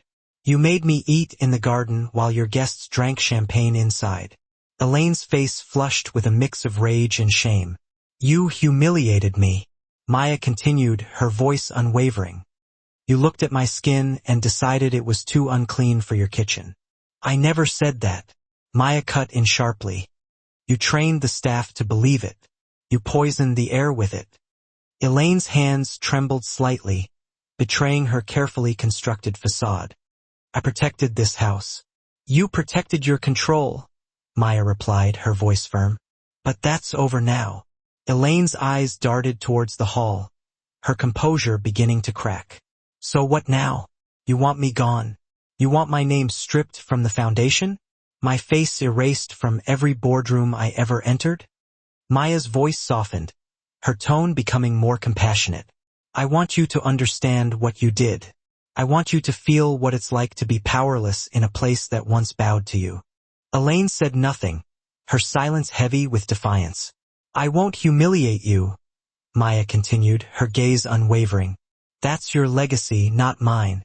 But I will not shield you from the consequences of your actions. And what do you know about consequences? Elaine snapped, her voice laced with bitterness. Maya stepped closer, her voice steady and resolute. I know what it's like to choose between eating and surviving. I know what it's like to watch my son wither in pain because I couldn't afford the help he needed. And I know what it's like to feel invisible in a house that I cleaned every single day. Elaine looked away, her eyes glassy but unbroken, her expression unreadable. If you want peace, Mrs. Fairview, Maya said softly, you'll need to earn it, just like the rest of us. And with that, Maya turned and walked out, her back straight, her dignity intact, leaving Elaine alone in the room, surrounded by the ghosts of her past. That night, Maya sat on the garden bench with Charles, the moonlight casting soft shadows across the perfectly manicured hedges. She won't change, Charles said, his voice filled with skepticism. She doesn't have to, Maya replied calmly. She just has to face what she built. Charles looked at her, his expression admiring. You're stronger than this place. Maya smiled faintly, but her voice was firm. No, I'm stronger because of what this place tried to take from me. He nodded slowly, understanding dawning in his eyes. What happens next? Maya leaned back, staring up at the stars that filled the night sky. We make sure no one ever has to choose between silence and survival again. Inside the house, Elaine stood in her old suite, watching the two of them from the second-floor window. She held the crumpled letter in her hand, her name scrolled in firm, elegant handwriting by the very woman she had once called invisible. And for the first time in years, Elaine Fairview felt something she had never allowed herself to feel before. Irrelevant. The snow had finally cleared for good, and with the first blush of spring came the first wave of visitors. They arrived in small groups. Nannies, housekeepers, caretakers, women and men in faded coats and worn shoes, some clutching folders filled with documents, others simply holding the hands of their children. They didn't come for photo opportunities or television interviews. They came seeking answers and a place where they felt valued, respected, and more than just the help. Maya stood by the front gates of the Fairview estate, watching them arrive. Her posture was calm and welcoming, but inside her chest pulsed with a quiet storm of anticipation and hope. This, she realized with profound certainty, was the day the house truly began to serve the people it had once ignored. She greeted each guest personally. Some hugged her tightly, tears streaming down their faces, while others wept openly, overcome with emotion. Many simply nodded in silent gratitude, their eyes conveying more than words ever could. By late afternoon, the great hall had been transformed into a vibrant communal meeting space, filled with laughter and chatter. The long dining table was laden with potluck dishes. Okra stew, cornbread, spicy plantains, and casseroles with family recipes passed down for generations. No one was turned away. There were no uniforms, no staff entrances, only people equal, present, and finally heard. Charles stood off to the side, quietly observing the scene. He didn't need to speak today. This wasn't about him. Maya took the floor, her voice echoing off the polished wood beams of a house that had once been too proud to listen. "Welcome," she began, her voice filled with warmth and sincerity. "This estate was built with walls that whispered only to the powerful. We're here today to change that, and not just for this house, but for every home like it." She paused, letting her words sink in. "For those who have been dismissed, overlooked, and silenced, I see you. And this time you're not alone." A young woman with dark, curly hair stood up, her expression both hopeful and apprehensive. "What if our employers don't change? What if they threaten us?"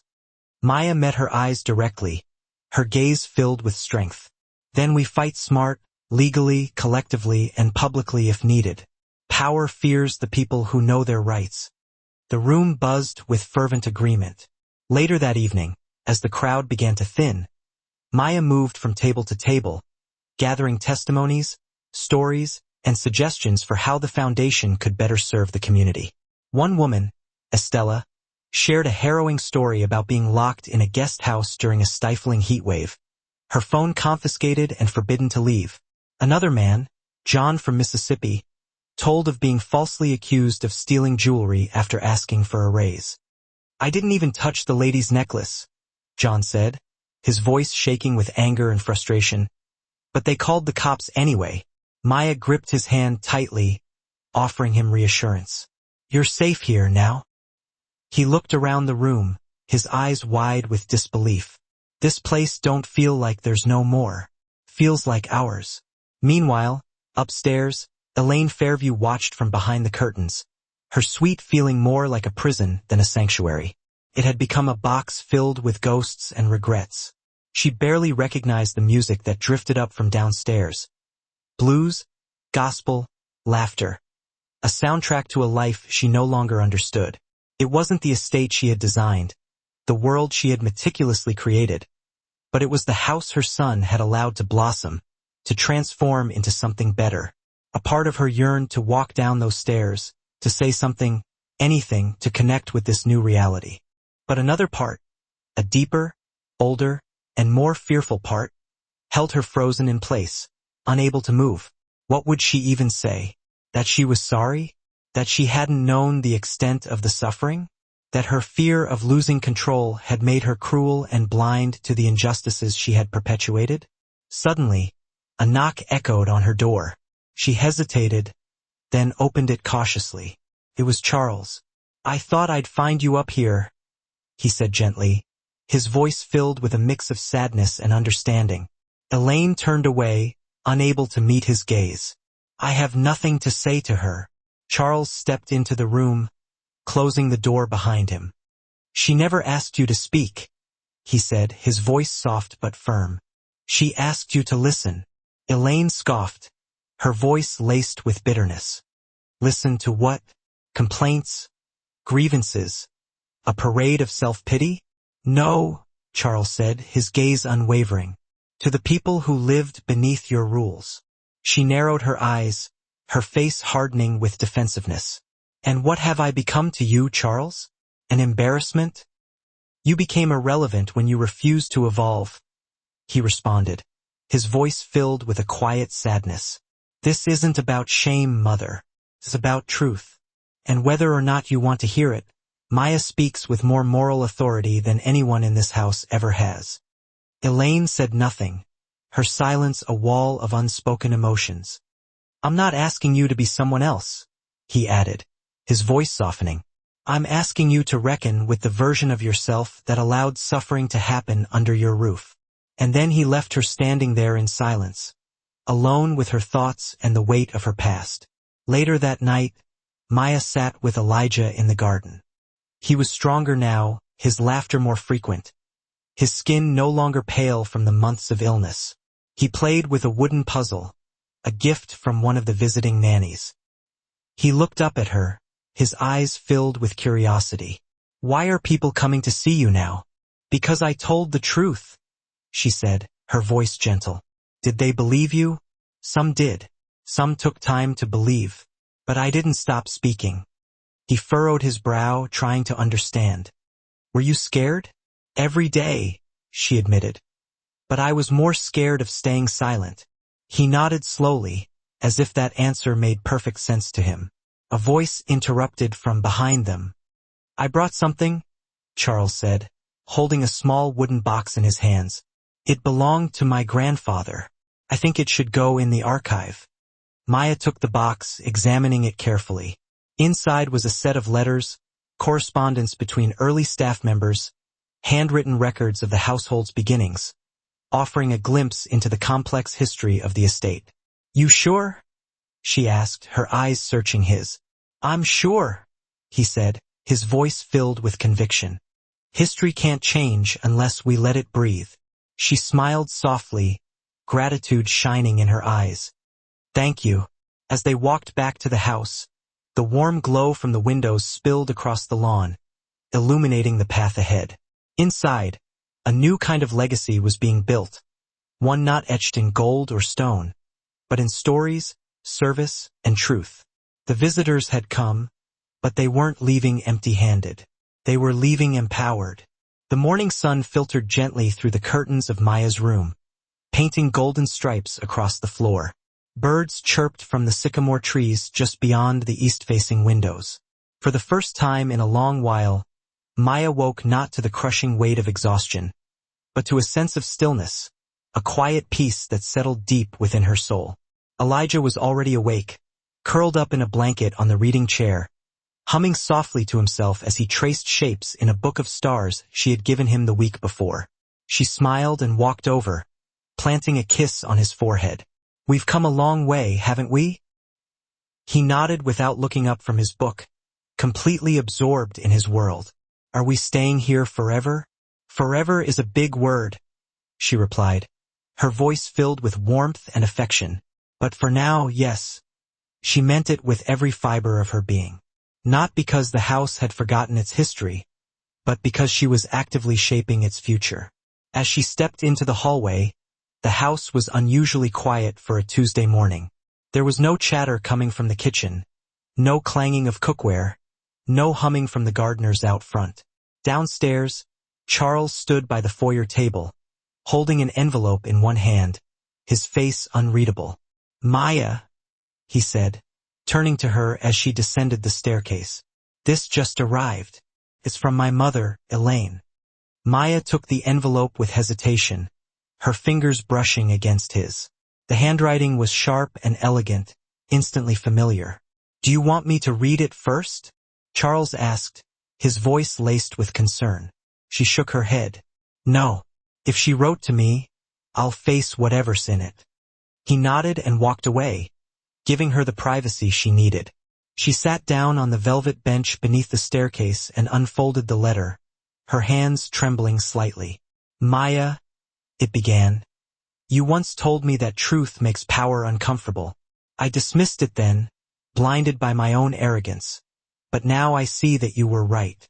I have lived most of my life believing that silence was synonymous with elegance, that a house must be spotless, that voices should be measured, that history was something to be curated, not confronted. But silence, my silence, built a wall around me, and in keeping the noise out, I also kept out the truth, the very essence of life. I watched you stand in the garden, not as a maid, but as a monument to everything I failed to be. Strong, honest, compassionate. I hated you for it, but today I envy you.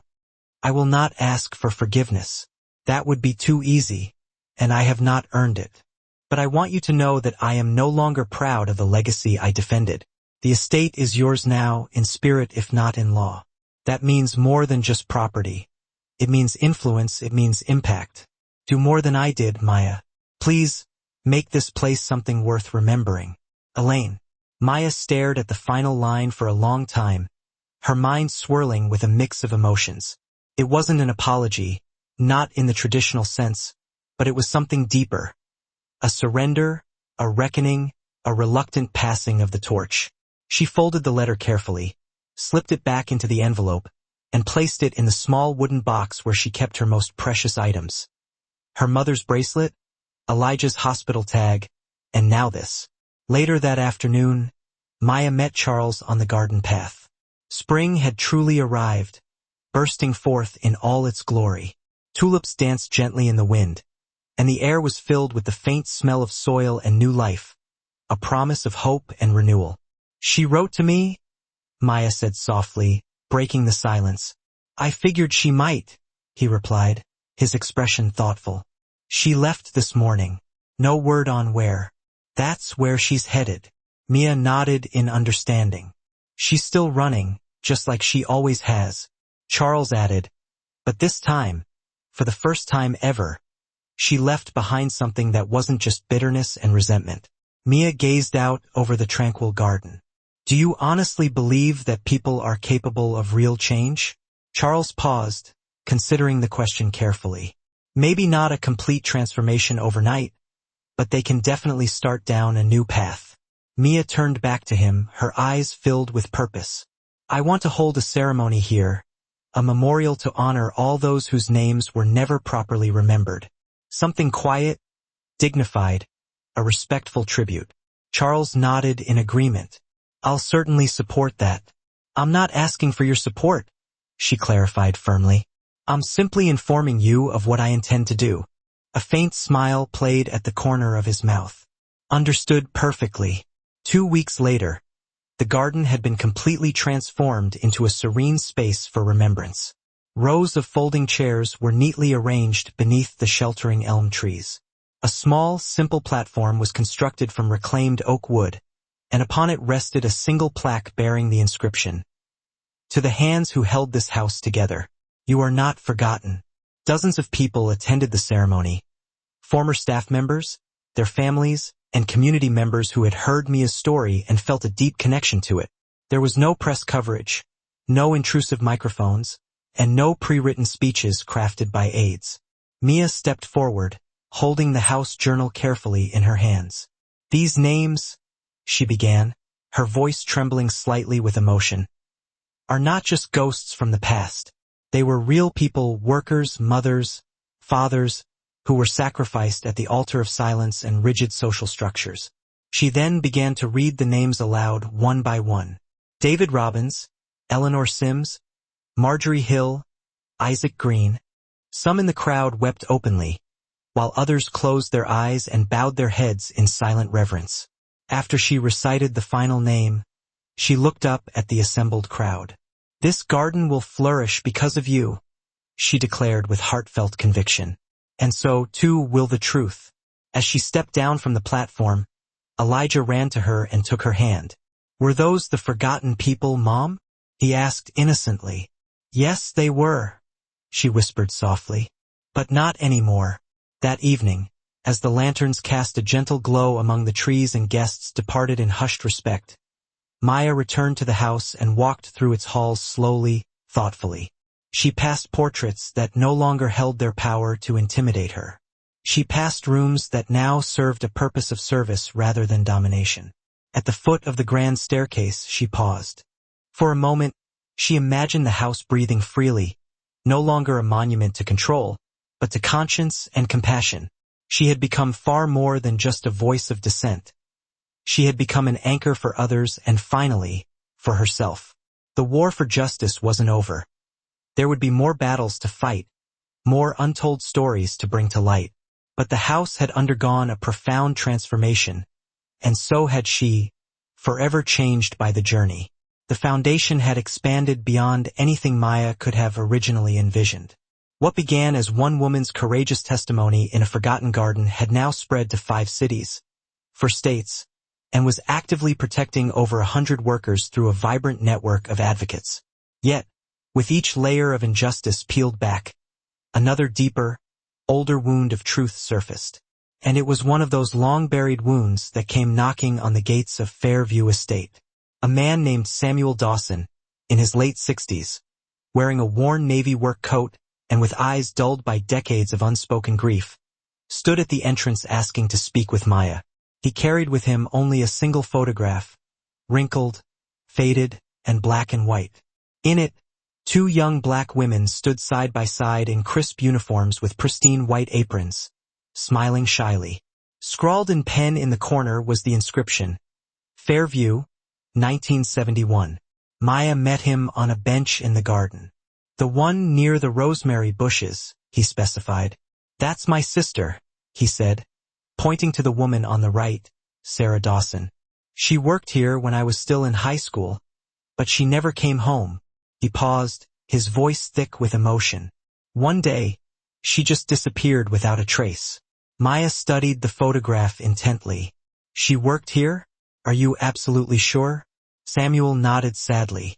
I came once to visit her. I never even made it past the gate. The man at the front told me that there was no Miss Dawson employed here, that I must have made a mistake. Maya's voice dropped to a whisper. Did your family ever file a police report? Back then, he said with a sigh, no one would have listened to us, not to people like us. His voice cracked with remembered pain. Mama died waiting for her to come home. Daddy never forgave himself. He looked at Maya, his hands trembling as he clutched the faded photograph. I heard about what you're doing here about the journal. I thought, maybe there's something here. A record, a name, anything that might give us some peace. Maya placed a comforting hand on his. We'll find her, Mr. Dawson. I promise you that. That evening, Maya and Charles returned to the West Wing, determined to uncover the truth. The house journal was extensive, but noticeably incomplete. Gaps in the 1970s were common, whole months undocumented, names deliberately scratched out. It's almost as if someone went out of their way to erase them, Charles observed, his brow furrowed. Someone did, Mia replied grimly. Probably your grandfather or perhaps your mother. In the margins of a 1971 entry, barely visible beneath layers of smudges and age, Maya discovered something that made her heart leap.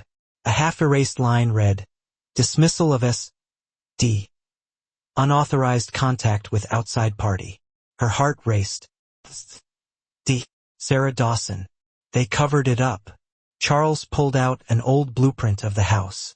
Back then, there were additional storage rooms. Some of them were sealed off when the East Wing was remodeled in the 1980s.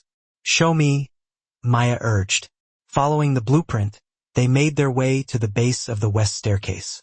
Behind a bookshelf built into the wall, they found an old wooden door, long painted over to conceal its existence. With a crowbar and steady hands, they pried it open. Dust billowed out into the air. Inside was a small, windowless room. A single cot, a broken lamp, a stack of moldy cleaning rags, and on the far wall, carved faintly into the wood, were the letters, S.D. was here. Maya stepped back, her hand flying to her mouth in shock. She was imprisoned here, she whispered, horrified. They kept her locked away in this room. Charles looked pale. My God! There's no record of her ever leaving. That means she never did. They searched the space inch by inch, but found no body, no bones, only silence. A silence that screamed louder than any grave. The next morning, Maya called Samuel Dawson. They stood together in the small, hidden room, the carved letters illuminated by the beam of a flashlight. Samuel sank to his knees, his body shaking with sobs. She was here, he cried, tears streaming down his face. All this time, she was right here. Maya knelt beside him, offering what comfort she could. We'll give her back her name, her story, her homecoming, Mr. Dawson. I promise you that. Within a week, Maya held a press conference, not in the manicured front courtyard, but in the very garden where she had once been forced to eat grass. She stood at the same podium. Only now, the nameplate read, Mia Williams, Director, the Dawson Foundation for Domestic Justice. She told Sarah's story, the truth, unredacted and undeniable. She was not lost, Mia declared, her voice resonating with power. She was erased, and we are rewriting her back into history. The story broke on national news, sending shockwaves across the country. Investigations were launched into other estates across the state. Workers began coming forward with similar stories: silent firings, unexplained disappearances, and subtle threats masked as company policy. The public demanded answers. Inside the Fairview estate, Charles paced restlessly. "This changes everything," he said, his voice tight with concern. "If this gets worse." "It's already worse," Maya interrupted. "The question is, what are we going to do with it?" Charles sighed heavily. "The board is nervous. Investors are pulling their support from the Fairview brand." "Then it's time the brand stood for something more than just luxury and privilege," she retorted firmly. "It's time it stood for justice." He looked at her, his eyes searching hers. "You'd be willing to risk it all for this?" Maya's gaze locked with his, unwavering. "There was a time when I ate grass so my son could eat. I've already risked everything. Now I fight for those who still don't have a voice." That night, Elijah curled up beside her on the couch. "Is Miss Sarah in heaven now?" he asked sleepily. Maya held him close. "I think she's finally at peace." He looked up at her, his eyes filled with innocent curiosity. "Because of you?" She shook her head gently. "Because someone remembered." As Elijah drifted off to sleep, Mia stared out at the garden. No longer a place of hiding and shame, but a sanctuary of healing and hope. Sarah Dawson had been found, and with her, a piece of Maya's purpose was made whole. The dining hall of the Fairview estate had never looked quite like this before. No chandeliers dimmed to cast elitist shadows. No polished silverware set in perfect, intimidating symmetry. This time, the room was filled with folding chairs and clipboards, stacks of legislative drafts, and the comforting aroma of strong coffee and fresh bagels from the local deli down the road.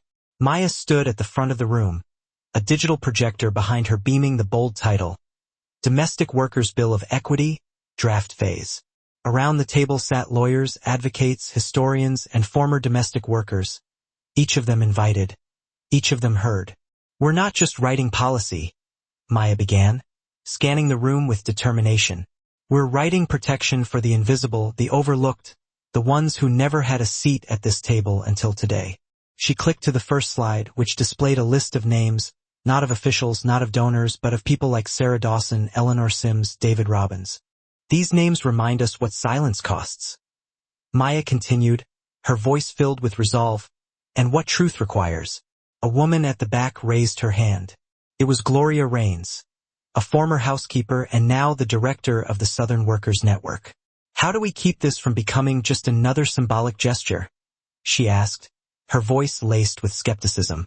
"We've seen plenty of those before." Maya met her gaze directly. "It doesn't become symbolic when the people who lived the struggle are the ones writing the solution." The room nodded in agreement. Upstairs, Charles stood in the hallway outside the now unlocked East Wing. He paused in front of his mother's old bedroom, his hand resting on the doorknob. He hadn't opened this door since she had left, not since her letter to Maya. Slowly, hesitantly, he entered. The room was untouched, ornate, cold, and preserved too perfectly in time. On the vanity sat the pearl necklace she had worn the night of the infamous donor gala. Next to it, a note tucked beneath a leather-bound book caught his eye. He opened it and read, "Charles, if you're reading this, it means I've left the Fairview name behind not in shame, but in truth. For too long, I believed we could control our legacy by preserving an illusion. But illusion is a brittle shield. Your father once said, 'Wealth is power, and power is safety.' I repeated that line so often that I actually came to believe it. I built walls to feel safe, but walls only keep people out. They don't protect what's inside. You were right to trust Maya. She's not a threat to our legacy. She's its salvation. Don't let the name define the house. Let the house earn the name." "Mother." Charles closed the book gently, a profound sense of understanding washing over him. Then he turned and walked out of the room, leaving the door open for the first time in years. Back downstairs, as the work session wrapped up, Mia lingered by the long window overlooking the west garden, the same garden where she had once knelt, humiliated and starved. Now it was blooming with life, tulips, hydrangeas, and wildflowers that Elijah had helped to plant. And at the center of it all stood the memorial stone for Sarah Dawson, a place where people now came to leave notes, prayers, and tokens of memory and gratitude. Maya turned as Bernard entered with a tray. "Tea?" he asked with a warm smile. "Only if it's strong," she replied, smiling back. Bernard poured with practiced grace. "Never thought I'd see the day we held court in the old hall. Feels right, doesn't it?" He nodded, his eyes filled with emotion. "My grandmother scrubbed those floors in silence. Today, her name's on that wall outside the archive. That matters." Maya sipped her tea slowly, savoring the moment. "It does." That evening, Charles and Mia sat on the front steps, watching the sun dip low over the tree line. "Elijah's sleeping early," he said. "School wore him out today." Mia replied, "He made a speech about Sarah in his class today." The teacher cried. Charles smiled proudly. "He's got your fire." Maya leaned back against the steps, a hint of amusement in her voice. "And your stubbornness." They sat quietly for a moment, enjoying the peace, before Charles said, "I've been thinking." "Oh no," she teased. "Here we go. I want to restructure the estate legally, transfer majority ownership of the Fairview Foundation to a community trust." Maya turned to him, her eyes sharp and filled with admiration. "That's huge, Charles. Are you sure about this?" "I'm sure," he said firmly. "This house used to serve the powerful. Now it needs to serve the people." She studied him, searching his eyes for any sign of doubt. "You're ready to let go of the name?" I'm not letting go of it," he clarified. "I'm giving it new meaning." Maya reached out and took his hand, her heart overflowing with gratitude. "Then, let's write that meaning together." That weekend, a small, private ceremony was held beneath the elm trees. There was no ribbon cutting, no press coverage, just the quiet acknowledgement of truth and the promise of a brighter future. Maya stood beside a new plaque recently affixed near the garden walkway. It read, "The Fairview House of Voice, founded by the many, led by the brave." And beneath it, in memory of those whose labor built these walls, and in honor of those who broke them open, Elijah placed a sunflower at its base. A new era had begun. The rain came suddenly that Monday afternoon, long, soaking sheets that clung to the windows and softened the sharp edges of the estate's silhouette. Maya sat in the archive room, surrounded by boxes of historical records recently unearthed during renovations. Dust danced in the light as she carefully opened one of the final crates, marked Private F. Frederick Fairview. Charles's grandfather, the man who built the empire, and by all accounts built it on silence too. Inside the crate were 3 reel-to-reel tapes, each labeled only by date, with no names or titles. She called out to Bernard, who had become the unofficial historian since the archives project began. "Do we have a player for these?" He appeared a moment later, setting down a dusty old machine with a lopsided smile. "Found this in the basement next to a box of expired brandy." "Perfect," Maya said wryly. They threaded the first tape together. A soft hiss filled the room. Then a voice, deep, methodical, unmistakably Frederick Fairview's. "April 7th, 1971. Removed S.D. from staff registry." Her brother appeared unannounced. "Took no chances. Staff must understand boundaries. We provide opportunity. Discipline must maintain order. No exceptions." Maya froze, her blood running cold. D. Sarah Dawson. This was a confession. Bernard's jaw tightened with anger. He knew all along. She played the second tape. July 18th, 1973. New maid E. Sims, caught speaking to kitchen staff about wages. Removed. Charles is too soft. We'll need to instruct Elaine to reinforce order. Maya pressed stop, her hand trembling. They both sat in silence, grappling with the weight of what they had just heard. Then she turned to Bernard, her eyes filled with a sense of urgency. "We need to call Charles." An hour later, Charles stood beside her in the archive room, listening to the final tape with his arms folded, his face unreadable. September 2nd, 1979. discussed possible exposure risks. If records surface, deny knowledge. The house must survive even if memory does not. The tape clicked to a stop. Charles exhaled slowly. My grandfather wasn't just complicit. He orchestrated the entire system. Maya nodded grimly. These tapes are proof, names, dates, patterns, all of it. We could take this public. We will, Maya said, her voice firm. But not as a scandal, as a reckoning.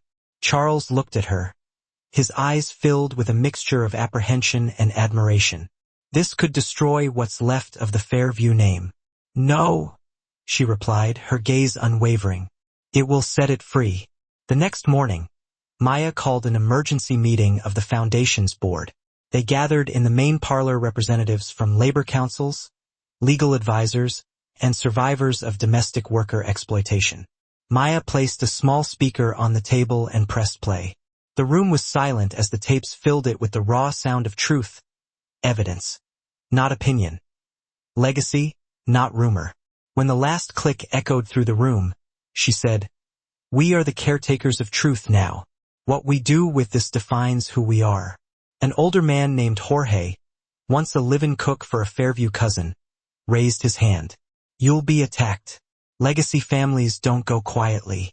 "I'm not afraid of noise," Maya said resolutely. "I'm afraid of forgetting." The news broke 3 days later, igniting a firestorm of controversy. National outlets carried the story. Secret Fairview tapes reveal systematic abuse. A special broadcast on NPR aired excerpts from the recordings, bringing the horrors of the past to life for a new generation. Panels formed, lawsuits reopened, and museums and academic institutions requested access to the archives for study. But more powerful than the headlines were the letters, hundreds of them, pouring in from retired maids, from grandchildren who had never known what happened to their missing aunts, from former estate staff who finally felt seen and validated. "I heard my employer's voice in those tapes," one woman wrote, "and for the first time, I believed myself." Back at the estate, the calls poured in, some praising, some threatening, and some begging for the story to be buried once again. But Maya kept every one of them, because truth, she believed, deserved a shelf, even the ugly parts. Elijah sat beside her one evening, coloring in a notebook. "Why are people mad at you now?" he asked gently. "Because I told a truth that made powerful people uncomfortable," she replied. "Did you do the wrong thing?" he persisted. She smiled and shook her head. "No, sweetheart. I did the right thing at the wrong people's table." He tilted his head, considering her words carefully. "Then maybe we need a better table." She laughed softly, her heart swelling with love for her son. Exactly. Weeks later, the Fairview estate hosted its largest event yet, the National Assembly for Domestic Equity.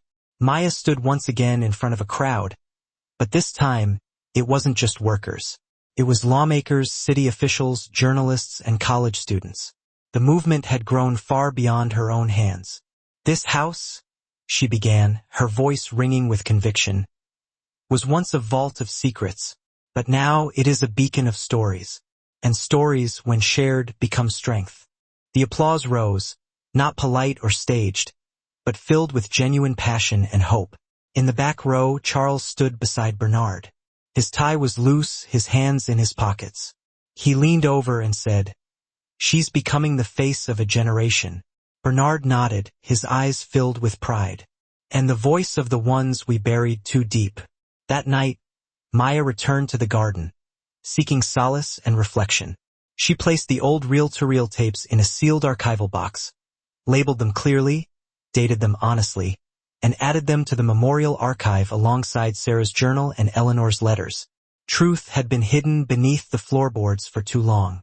Now it stood under the open sky, and it would never be silenced again.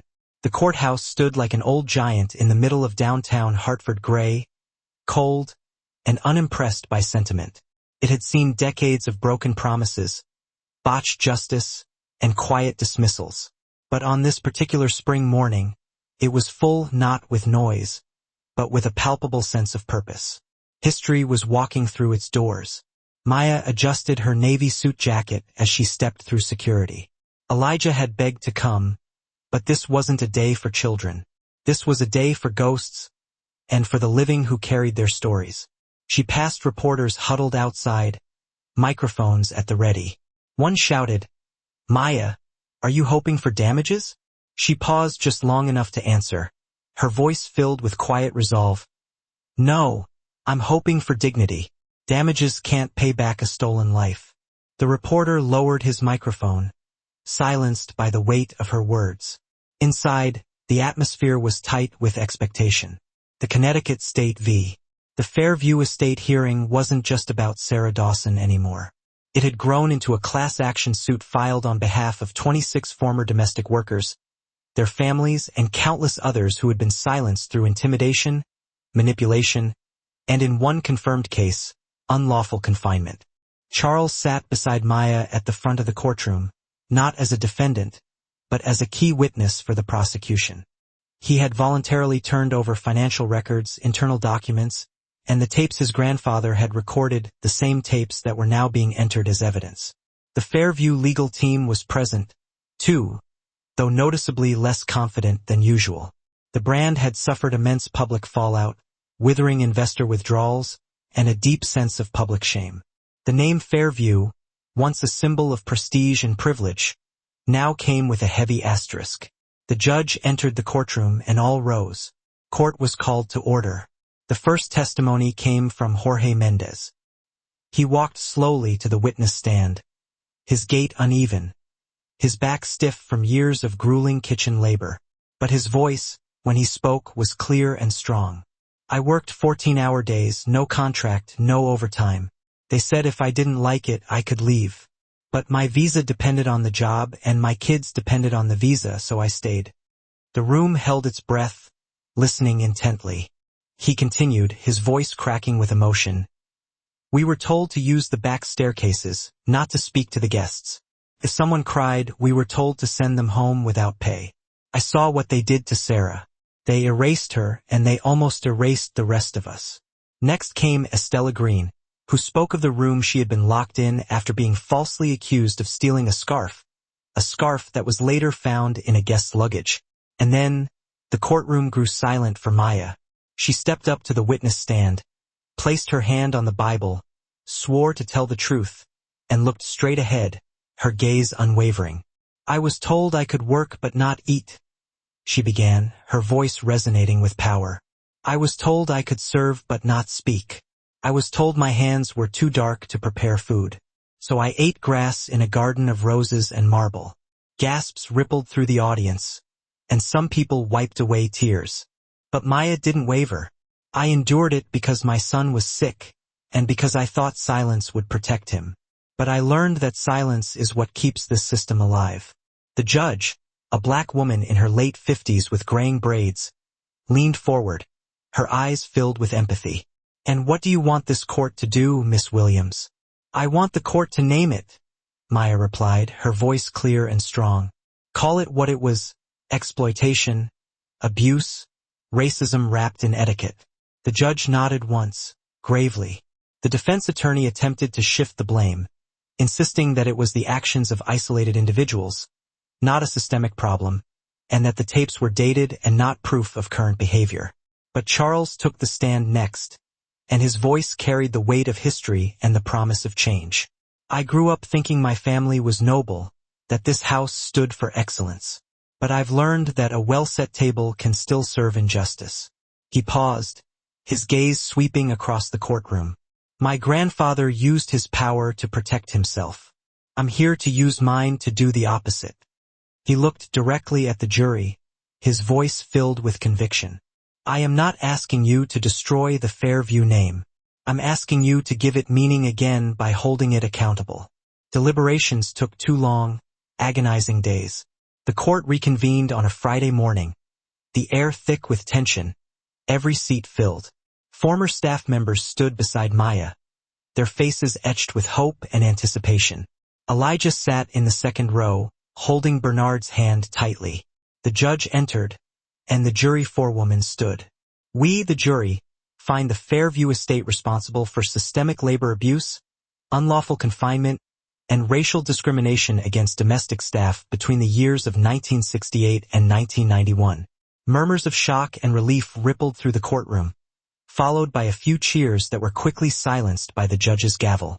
The judge continued, her voice resonant with authority.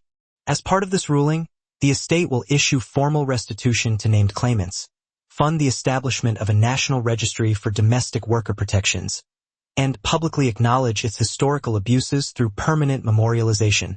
Her voice softened slightly, and she added, and let the record show. Silence is no longer protection, and truth is no longer optional. The courtroom erupted, not in chaos, but in a collective catharsis. Maya closed her eyes, feeling a wave of emotion wash over her. Sarah Dawson had finally been heard. Outside, the sun broke through the clouds as Maya stepped onto the courthouse steps. The crowd waited, their faces filled with hope and expectation. She raised a single photograph of Sarah Dawson toward the sky, her voice ringing with power. We don't bury truth anymore, she declared. We raise it. That night, back at the estate, Maya and Charles walked the garden path in silence, their hearts full. It's done, Charles said, breaking the silence. Mia shook her head, a gentle smile playing on her lips. It's begun. They paused before the memorial stone, where fresh tulips leaned toward the moonlight. Do you think she knows? He asked softly. Maya's voice was steady, filled with certainty. She feels it. Justice isn't just about the past. It's about who carries it forward. And as the stars blinked above them, Maya whispered a name into the darkness that had once silenced it. Sarah. 10 years later, the Fairview estate no longer bore the burden of secrecy and shame. It had become something else entirely. A national landmark known simply as the house that remembered. Once a symbol of wealth and silence, it now stood for testimony and transformation. Tourists didn't come to marvel at the chandeliers and opulent furnishings anymore. They came to read the names etched into the walls of the memorial garden, to hear the stories recited in Maya's voice, recorded forever in the museum wing and echoing through the headphones worn by visitors of every age. Maya stood on the wraparound veranda. Maya stood on the porch with Elijah, now a towering 17-year-old, having inherited his father's eyes and her indomitable spirit. Nervous? He asked, his gaze sweeping over the growing crowd on the lawn. No, she replied honestly. I've already weathered the storm. This is the sunrise. Today marked the 10th anniversary of the verdict, the day the court finally acknowledged what so many had already recognized, that the structures of power had been built upon the unacknowledged backs of others. A brass band was setting up near the garden, its instruments gleaming in the afternoon sun. Folding chairs were occupied by a diverse gathering: former workers, tireless activists, bright-eyed students, dedicated politicians, and families touched by the struggle. Some were descendants of those whose stories had long been erased. Others were simply witnesses, refusing to let the past be forgotten. Bernard, now retired but ever present, shuffled up the porch steps, 2 programs in hand. Your name's right there on the first page, he said, a twinkle in his eye. Maya smirked. I told them not to make it about me. Well, they didn't listen because it is about you. He handed her the program, and she accepted it, her heart swelling with emotion. The opening speech was delivered by Carla Ramos, the dynamic new director of the foundation. A young Latina who had once cleaned offices by night while diligently studying law by day, Carla was someone Maya had personally recruited, mentored, and ultimately made way for. From the podium, Carla declared, "We don't gather to reopen old wounds, but to nurture what has grown from them. This house no longer conceals the truth. It welcomes it in, offers it tea, and invites it to stay." A ripple of laughter spread through the crowd, followed by a reverent silence. Carla continued, "There was a woman who once knelt in this garden, not in prayer, but driven by hunger. She was told her skin disqualified her from dignity. That woman chose not to burn this house down, but to rebuild it, brick by painstaking brick, into something none of us had ever witnessed before, something called justice." Applause erupted, but Maya's gaze was fixed on the stone marker beyond the tulips. Sarah Dawson, 1951-1971. Not lost, found, remembered. When it was Maya's turn to speak, she approached the microphone without any notes. "I don't need paper to tell you what I've lived," she began. "I came here for a job and found a silence so thick it could choke you. I endured it for my son. I broke it for your daughters." She paused, allowing the gentle breeze to carry her words. "This house used to bury names. Now it plants them. And what grows from that is not guilt. It's responsibility." Faces in the crowd, young, old, black, white, brown, nodded in agreement. "I want to thank those who stayed when it got hard. The ones who showed up when it was dangerous, the ones who told the truth before it was convenient." She turned slightly toward the garden. "And I want to say to Sarah Dawson, your name raised 1,000 more. Your silence broke 1,000 lies. You were never a servant. You were the spark." Elijah clapped the loudest, his pride evident. After the speeches, music filled the air. People danced, some cried, others laughed in the warm sunlight, in a place that had once demanded only quiet obedience. Charles arrived later that afternoon, his hair now silver, his movements slower, but his smile as deep and genuine as ever. He stood beside Maya near the plaque they had commissioned together before he retired from public life. It read, "Truth has weight, so do those who carry it. Welcome home. You did it," he said, his voice filled with emotion. "No," Maya replied, shaking her head. We did it." He reached into his coat and produced a small velvet box. "Found this while cleaning out my mother's old desk. Figured it belongs to you now." Inside was a delicate gold pin, shaped like a tree with roots that wrapped protectively around a name. Maya Williams. "She used to wear that," Maya whispered, her voice thick with emotion. "Only on the rare days she felt proud." "And now it's yours," Charles said. "Because we're proud." She accepted it wordlessly, overwhelmed. As evening began to fall, Elijah walked with her to the edge of the garden, where a new path had been cleared. It led down to a small stone building nestled behind the trees. Once a humble storage shed, it was now the Sarah Dawson Learning Center. Inside, children gathered for weekly workshops on workers' rights, history, storytelling, and leadership. Maya entered quietly, observing the young facilitator as she spoke to the class. "Can anyone tell me why remembering matters?" A small hand shot up. "Because forgetting lets bad things happen again." "Exactly," the teacher affirmed. "And telling the truth is how we build better houses." Maya's eyes welled with tears. Outside, fireflies blinked in the gathering dusk. The house stood behind her, not as a fortress of oppression, but as a powerful witness to change. And she, once relegated to the shadows, now stood at the center of the light, not as a maid, not even merely as a survivor, but as the woman who transformed a house of silence into a lasting legacy of voice. And it was only the